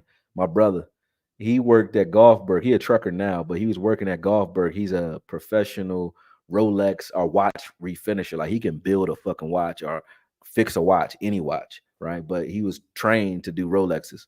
And he was like, "Yo, bro, guess what happened today?" I said, "What?" A football player came in. I think it was Kelsey, but came into Golfberg, which is a Rolex or diamond distributor here in Philadelphia. And he was like, "Yo," he had bought. Well, not today. He had came in a day and bought two Rolexes for $130,000, right? And they had to track him down. It took 3 weeks. They had to track him down for 3 weeks to find him. Let me see. Might sleep longer. Oh, that's my son. He just got home, done his homework, so he said we might go to the gym a little later tomorrow. But they had to track this dude down, right? And after they tracked him down, they realized he forgot he bought two Rolexes. So he forgot he spent 130 grand. And I was making at the time like 145, 150. And I was happy making 145, 150. I was married too. They fucked my whole life up. Cause I said, yo, I'm never gonna get rich doing this shit. Cause I'm thinking, I'm working on Saturdays, I'm killing it. I'm top number one in sales, killing it. I'm like, yo, somebody out here in the world can spend what I work overtime to make and forget they spent it. That's how little that really is in the grand scheme of things. And he ain't even wealthy. He's just a football player. Fuck that. So if I'm gonna make six figures, if I'm gonna make 100,000, I'm gonna make it doing what the fuck I want to do. If I'm gonna make only 60, 70, I'm gonna do it betting on myself. So I immediately broke bad. If you ever watch Breaking Bad on AMC, I broke bad at that time back in 2014. I mean, I ain't gonna front. I was in the streets. I was doing all kinds of shit. I was doing crazy shit, but not like crazy, crazy, crazy shit, but crazy enough, like hustling, right? But I just said, look, man, I'm doing it. I'm doing things my own way, and I just went my own way with it. And from there, uh, got a couple of opportunities due to the fact that I learned to be entrepreneurial spirited when I realized, especially working in bars and working in clubs and so on, if I don't keep my bread, I ain't gonna have no bread. So I learned how to make money work for me rather than, spending my check every week waiting for another check because I know another check coming. So it kind of put me into a check to check mind state when I was working for somebody. Now I know, like, if I got 20,000 in my account, that ain't 20,000 spendable money. That's 20,000 I got to flip. I got to do something with in order to make more money and to make sure it keeps coming in. And I think that way now. So that's the best thing I can tell you is, like, one, don't quit. Two, you got to realize that at the end of the day, as long as you trading time for money, you always gonna have an issue because you're gonna run out of one before the other. You know what I'm saying? You're gonna run out of time or you're gonna run out of money. But when you can make your money work for you, you can make money while you're sleeping. So content does that. Sometimes I wake up and I got views. I ain't did shit to get them. I get tweets. I ain't did shit to get those. And I don't even monetize Twitter yet or TikTok or IG. And I could. I just don't. You know what I mean? So it's a lot of ways to make money out here that we don't even pay attention to, man. Yeah, that's a lot. I've been with mine for damn near 20 years and we're the same way. Yep, I feel you, Matt. Laugh my ass off. That would be something a woman would do. Scammers be texting me, and I'm afraid it's my wife testing me. Your wife under your skin, bro. That's how they have you, bro. You gotta just say, fuck it, man. Like, you gotta let it know. Like, listen, I ain't perfect. You gonna catch me out there sometimes. Just understand that you gonna catch the next dude out there too. So where you going? You know what I mean? I'll get mad at you when you don't sweep the floor. Why you mad at me? You know what I mean? That's how you got to treat it, man. Noah Brown catches the ball, man, in the end zone in 2016, Ohio State versus Oklahoma. Oh, I ain't know that. That's crazy. Okoye, thanks for sharing. But do you have set times to go live like tonight? Not set days, but I usually go live at 11 when I'm going live because I come here. This is where I clock out clients. I got clients that are state required to be here, but they're not really here. You know what I'm saying? But they need to clock out. Their caregiver needs to clock out from here. So I have to come and clock them out at 11 every day. So that's why y'all get me at 11 because I come here to close up. When I come here to close up, I sit and I say I might as well do some work since I'm here anyway. So that's why y'all get me late. I don't come here late just to do it or because I'm bored. So usually around 11 o'clock, you're gonna catch me here. If I'm gonna go live late at night, it's gonna be at 11. So turn your notifications on, Burnt Bernard, and you'll probably catch me, bro. He said he said the bill collectors be calling. I be thinking it's my wife, man. Yeah, I be thinking like that though. I mean, to a degree, but you crazy with it, bro. That's funny as shit. But all right, any more questions y'all got, man? I mean, let me know so I can answer them, and then I can go ahead back to minding my business.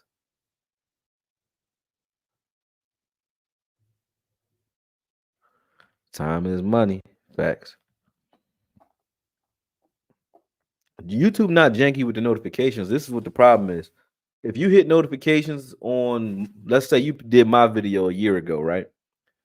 But you haven't watched me consistently, or you do watch me consistently, right? But you hit notification on me a year ago, but then you did that 20 more times on 20 more channels. The algorithm says the more recent notifications are the ones that you probably prefer more than anything else, or the amount of watch time that you might spend on other videos. You might fall asleep watching some bullshit, and then YouTube say, "All right, let's give her this bullshit more than we give her Okoye's bullshit." So you got to turn the notification off and back on because that tells them, "Oh, she's still interested in Okoye's bullshit." You know what I'm saying? So that's how you do it. What's my IG? My IG is Okoye Media, bro. Yeah. How you don't know that? But my business IG is Unibody. So I'll put it in the chat. One of them. Boom. Unibody. Unibody. Let me make sure. Is it a hyphen in between? I don't go on that fucking IG page, man. She handle all that. Bam. Bam. Mhm.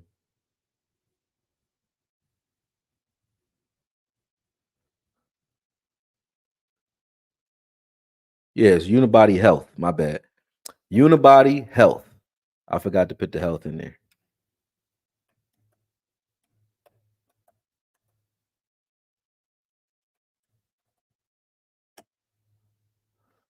There you go. Unibody Health. Go to there. I got beer on my phone, man. Yeah, Unibody Health. My bad.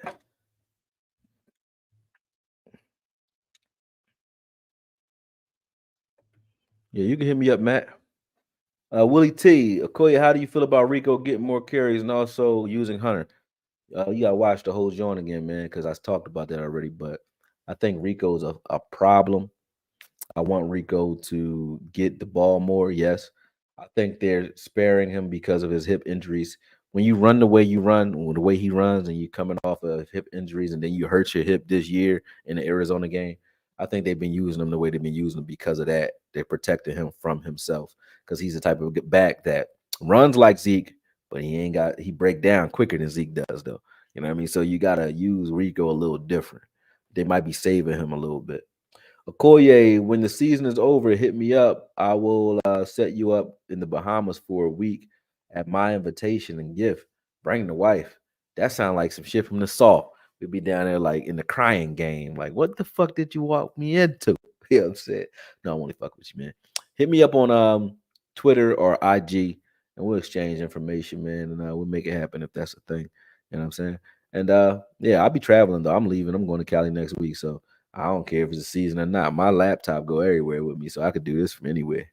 You know what I mean? So I'm out. I'm out. Mondo L, don't turn on the notifications because I thought it notified you for every YouTube account you subscribe to that has new content. You said I don't turn on notifications. It does if you only no, if you hit the bell. So there's a bell under every video on YouTube. That is the notification button. So if you just subscribe to the page, you just subscribe to the page. They're not gonna notify you. They notify you if you ask to be no L. I didn't know we need to do a workshop on YouTube, huh? You think Micah should play offline and pick his turn to rush, sort of like Clay Matthews? Uh-huh. That would alleviate a lot of shit. What you think? I think that's exactly how you use him, like Clay Matthews. You know, you blitz him from the A gap, let him do his thing, but you also let him drop back in coverage quite a bit. But you keep him there mugging the line of scrimmage, so he could stand there. I like him looking the same every play. That makes him more dangerous to me than moving him around. Put him at the A gap and just stand there. They're gonna always have to pay attention to him, whether he's coming or not. Pause. Whether he's rushing or not. You know what I'm saying? If he stands in the A gap and he right over the center, you're gonna allocate resources to him, even if he's dropping in coverage. I think you leave him there. Look at the way we used Joe Thomas. Well, not we. The way matter of fact, let's watch it real quick. Why not? We still up. You know what I mean? Watch it. I did a video on Joe Thomas a minute ago. David Jenkins, what's up? He said, "What's your favorite '80s movies? I can watch the Last Dragon all day. That's one of them. '80s movies though. Is the Goonies the '80s? Stand by Me, is that the '80s? Those was good. Those was good. King of New York, is that the '80s or the '90s? You can do '80s and '90s because I don't know. The '80s was Mad Max. Was that the '80s? Those is all good. Legend, The Never Ending Story. What else? Big Trouble in Little Tokyo or Little China, something like that. That shit was dope. Kurt Russell, that was dope. What else? Silence of the Lambs, was that the '80s or the '90s? I don't remember. I know it's old. You know what I mean? I'm a movie savant though. I love movies. When's the next roundtable, bro? Now's the time we playing lesser teams. Hopefully, prove y'all ain't jinxing it. I mean, I don't know. When we do it, we do it. When they call me, that's when I show up, man. That's all. I'm like an assassin. Just call me and I'm gonna pop up. That's all I gotta do is say my name. I'm like Candyman. I'm a young and going to school for business, so hearing your own experience on how you fared with business is valuable to me. Might have to hit you one of these days about that kind of stuff at a Collier Media. Yes, sir. Right now, what I got cooking, I got a bar that's opening called the Payback. We broke ground already. That'll be open next year. Me and my partner. That's gonna be dope. We don't fail. We do good things. Um, we got a fight that we it's a promotional company that me and another partner of mine are running. We just got signed up by the Zone. Um, Knock on wood. I don't want to say too much, but that's gonna be something. Our first fight that we're throwing is April 27th. That's gonna be pretty big though. Here at the Leacourse Center in Philly. So yeah, that's cooking. Like I told you about the wellness center. Um, what else is rolling that need to be talked about? In real estate, yeah, I own a couple cribs. That's it. That's it, man. But that make it so that I literally get up, I do what the fuck I want to do every day. And I'm cool with that. I don't care about how much it is. As long as I'm comfortable and I do what I want to do every day, I'm happy with that. You know what I mean? Then, everybody don't got to be a millionaire right away. Like, if it's meant to be, it's meant to be. But comfort come before that. I would take this over 5 million to do something I don't want to do. 5 million a year to do some shit I don't want to do. I don't do that. I don't want to do that. I ain't like that. I ain't built like that, man. Yeah, I ain't built like that. I keep telling people that I coached Donovan Wilson in high school, and he was telling me that's where Coach McCarthy wanted him uh, at, but defensive coach don't. Um, Donovan Wilson plays where? Where in high school? I'm talking about what position? Where you want him at? I don't get it. Or were you talking to me? Because I don't think I told you. I don't think I mentioned Donovan Wilson. So were you telling me something, bro, Mr. President? I don't know. You might have been responding to somebody else. Let me know what you mean. I have messed with 4 different businesses, but I don't look at it like a failure. I look at it like learning experiences. I done failed a couple too, man. I was a bad weed dealer. I was horrible. So I wasn't that bad. I was actually fucking good at that shit. But that was a failed business. I had a trimming company too. I used to trim CBD. I still rent out the machines for it, but I used to trim CBD by the boatload for the Amish because the Amish can't touch no electricity. They can't use electricity, but they starting to grow CBD all crazy here in PA legally. And I had a background in trimming, so I said I know how to trim tree. But I met a my man hooked me up with some Amish folks, and they grow it, but they can't cultivate it fast enough because they don't use electricity. So they would subcontract me, and black man fuck with the Amish, man. That's why I started growing my beard. They cool as shit. Kids be working, driving tractors at fucking 7, and your fucking kids is like sheltered in the house on an iPad. These kids will run circles around your kids, man. They kids is fucking strong as fuck.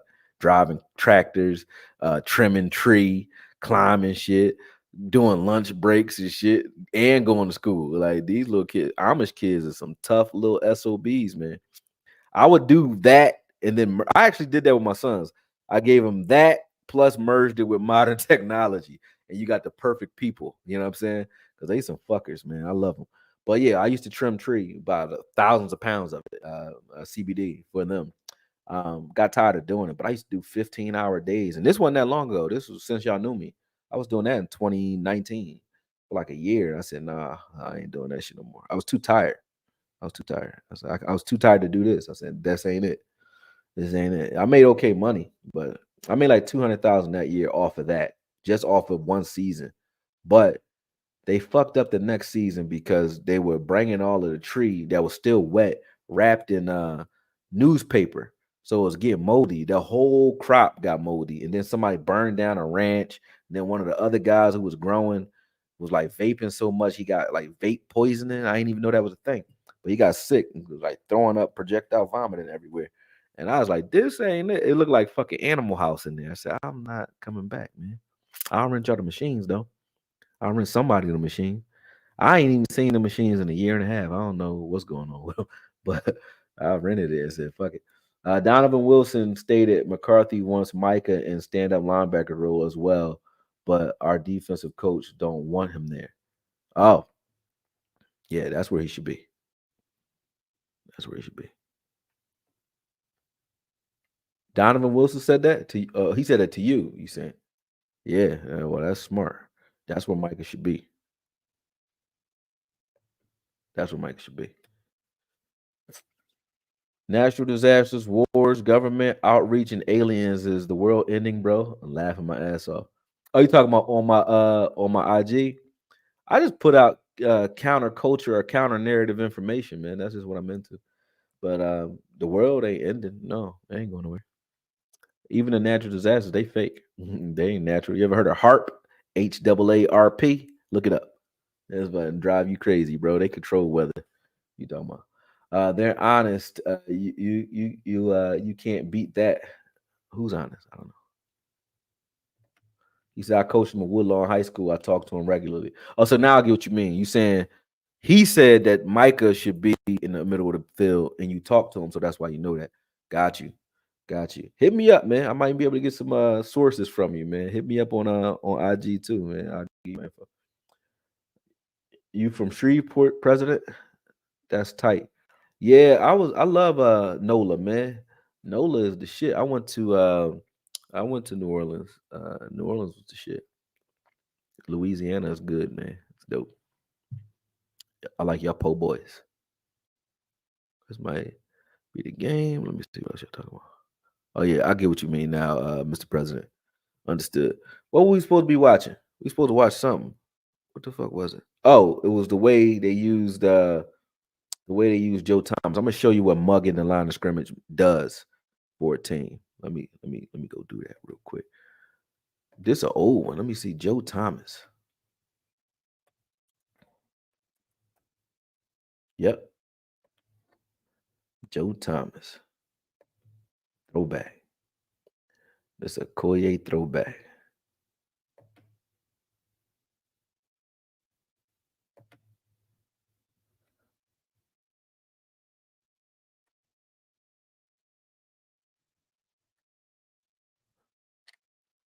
Hold on. You go to StreamYard and share it real quick. Let me remove this. Stop screen and present another window. Boom. Joe Thomas. There we go. Boom. All right. Let me go back to StreamYard. Make sure y'all can see. Y'all can see? Yep.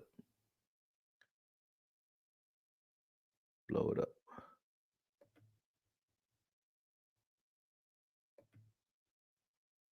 Yeah, y'all can see. So you see where Joe Thomas is? He's in the middle of the field right now. That's what I mean by mugging the line of scrimmage. And this was McCarthy with Dom Capers. So this was his defense. So you see here, he not blitzing. He's just occupying the center, and he's nowhere near the pass rusher that Micah Parsons is. He get an interception off this, just off the fact that he was occupying the center, and then that guy bobbled the ball. He runs back there and got himself an interception off that play. Like Joe Thomas was doing some dope shit. See, there he is again. Shout out to Dayton Jones, who give me a lot of information, man. I like Dayton. Dayton was a defensive tackle, both for and an outside linebacker and a defensive end for the Cowboys and for Mike McCarthy. So a lot of the stuff that I learned about McCarthy and even just scheme-wise, football-wise, came from Dayton. Dayton teaches me a lot. But you see there, this is what I think Micah should be doing. This is how you use Micah. Always have him at the line of scrimmage. Always. But those are three different plays where he did three different things Joe Thomas did to affect the game. So let's go back to the first one. First one, he's occupying the center, but more like playing a spy. He's going to back off. He's not really blitzing. He was just occupying the center so the rest of his guys could rush. Gets himself an interception off of that, roaming the middle of the field. This is how Micah should be used. All right. Here, he's showing blitz, but he ain't coming. He ain't coming. Clay Matthews, too. Clay Matthews went on this one. Oh, this is the same play. My bad. Clay Matthews went on that one, which is cool, right? Micah Parsons can do those things, but he can also do this. Now, here he looks like he's going, but he's not going. He's going to step. Now, the center's still looking at him. Let's pause right there. The center is still up here, right? So the rest of these guys still got one-on-one pass rushes because he stood there. But then look, as soon as the running back releases, Joe Thomas just matches up with the running back. This is what Micah was doing last week. He'll match up with the running back. And then this is what Mike McCarthy probably wants him to do, President. Look at this. So then sometimes he's going to actually just deal with it. Now they put a running back on him. He gonna run right through him. Boom. Get himself a sack off of that. See what I'm saying? People disrespected Joe Thomas when he was here, but they just didn't know what good linebacker play was looking like. See here, boom. He engages, gets in there. Now watch this. This is Joe Thomas, who's nowhere near the athlete as Micah Parsons, right? But look what Joe Thomas is able to do to a game, mugging the line of scrimmage the whole time. You can't tell me Micah wouldn't do this way better. Now you can look at Joe Thomas or Clay Matthews on these plays, but look at these plays, man. Look at these plays. See what I'm saying? The way he spies is like, look, he ain't touched that center, but the center now had to pay attention to him, right? Those plays they allow the rest of those guys to still get sacks. And that's what happened last week when Micah Parsons was doing it. Now look at Joe Thomas. These are things that Micah Parsons can do. Pick up receivers and carry them across the field. Then versus run, he's like this. Parsons is like this. Joe Thomas was like that. Shooting gaps and being a thumper too. You know what I mean? Skis and forces cutbacks. Like I like Joe Thomas a lot. Like Joe Thomas was nasty, man. This is Joe Thomas, man. I like it. Look at this. Boom. This is Micah Parsons. He presses that gap and then he still flows over the top to make the play. These are things that Micah Parsons can do better than Joe Thomas. Way better because he's faster. But look at how well Joe Thomas did it and didn't get half of the accolades he should have got for being this effective. But he was effective, man. Look at this. Boom. Look at this jump cut. He jumped right into the gap. Boop. Got him. I like Joe Thomas, man. This is how Micah should look. All right. So not always, I don't want him always past the coverage and no, but these are the things that Micah Parsons can do. You know what I mean? These are the things he can do. You know what I mean? Though that's him. You know what I mean? This is what he was doing last week. Look where he is. Look at that. Smack. These are the things Micah Parsons can do from the linebacker position. So I don't want to hear he ain't gonna get stats or he ain't gonna look good as a linebacker. He would look way better as a linebacker when you got all the traffic, going to him. You know what I mean? When Micah Parsons just shooting gaps like that, running free. Imagine Micah Parsons shooting gaps and nobody touched him because he got three guys in front of him in that 3-4 look that we do where nobody's touching him. Dayton is to the right, too. That's Dayton Jones right there to the right, standing up outside.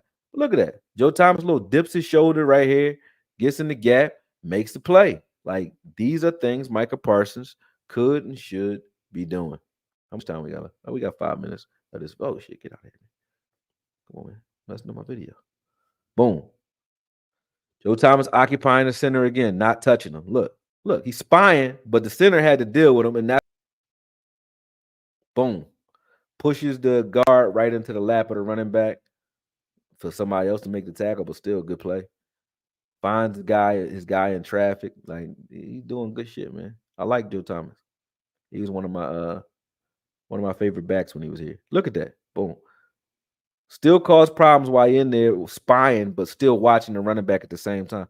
Those are things Micah Parsons can do. And then on those running quarterbacks, if he would have tried to spill out on that last play, Micah Parsons is going to chase that shit down. Look at this. Boom.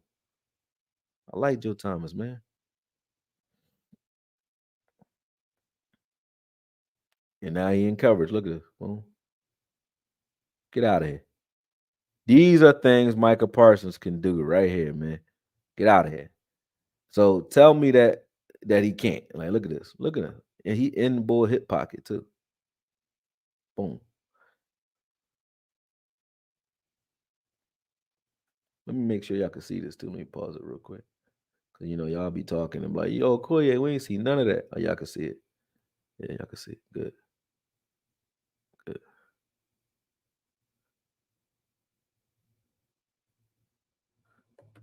He said, you've been most excellent tonight. Let me get back over there, though, real quick. I'll read this in a second. Gordon.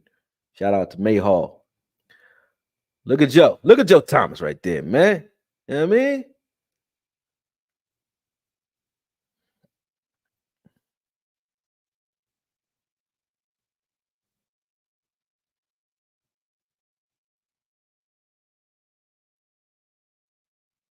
This is when I was young in the film game, too. He was thinking play action, but still got over there. He waited on that play, but he still got over there and made the play, though. He waited on that play though. Look at that. Boom. Now he got to deal with this blocker. Our guys don't do that. You got what's his name? Clark and them get blocked up. That's it. It's over when they get blocked. Look at Joe Thomas. Look at that. I like Buddy, man.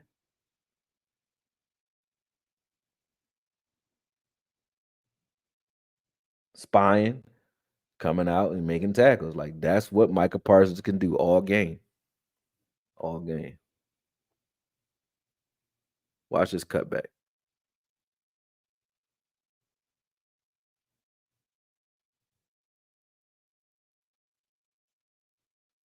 Boom. Like these are things Micah can do. And he spies real well too.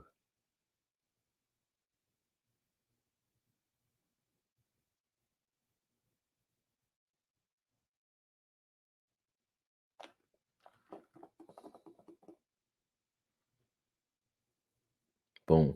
Read the play action, gets underneath this route. These are things Micah Parsons can do. He should have intercepted that though.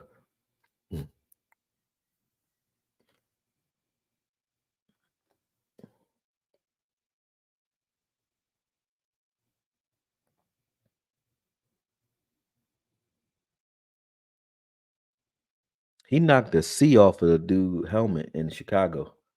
That's how hard Joe Thomas can hit, man. He knocked the C off man helmet.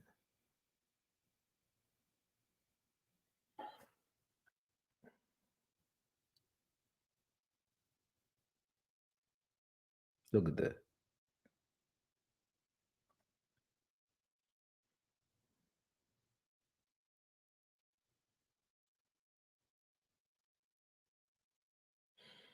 So I'm not saying every play, like I said, Micah Parsons need to be in the middle every play, but this is just a good sample size as to how Mike McCarthy and why Mike McCarthy probably says he wants him in the middle because this is how he used the guy in the middle of the field. Smack. He was just looking, he's smacking 49ers too. Look at that. Smack 49ers. I don't like them. Smack. Smack. Look at him forcing fumbles, man. Interceptions. Joe Thomas make plays, man. Look at this dude.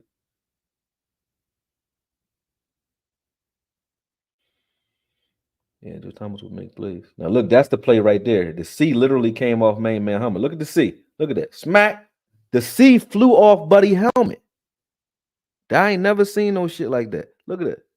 Smack. The C came off the helmet, man. That's some shit right there. I ain't never seen no shit like that. I never seen no shit like that. There you go, getting himself a sack too. Yeah, Joe Thomas, man. That's a throwback for y'all though. I did that years ago. What year did that come out? That was 5 years ago. Damn, I've been in the game for years. It made me an animal. There's rules to this shit. My dude, you've been most excellent tonight. Talking Cowboys, business, boxing, and what you got going on in the future. Great live show, my brother. Appreciate you, bro.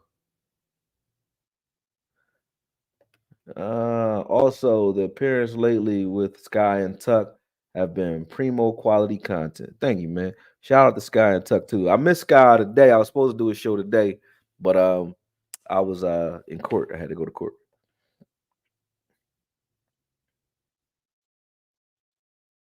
It's not just being fast. You gotta have some ingenuity to pass rush too. If what President said is true, what's the reason DQ would have for not wanting to put him in the middle? Is it because middle linebacker has a greater chance of getting hurt? I don't get it. He doesn't have a greater chance of getting hurt at middle linebacker, number one. But I think the reason Dan Quinn doesn't want it because he wants to keep that the pass rush ratings up, right? But we were getting pass rush with him off ball last week, so I don't think it'll be a problem.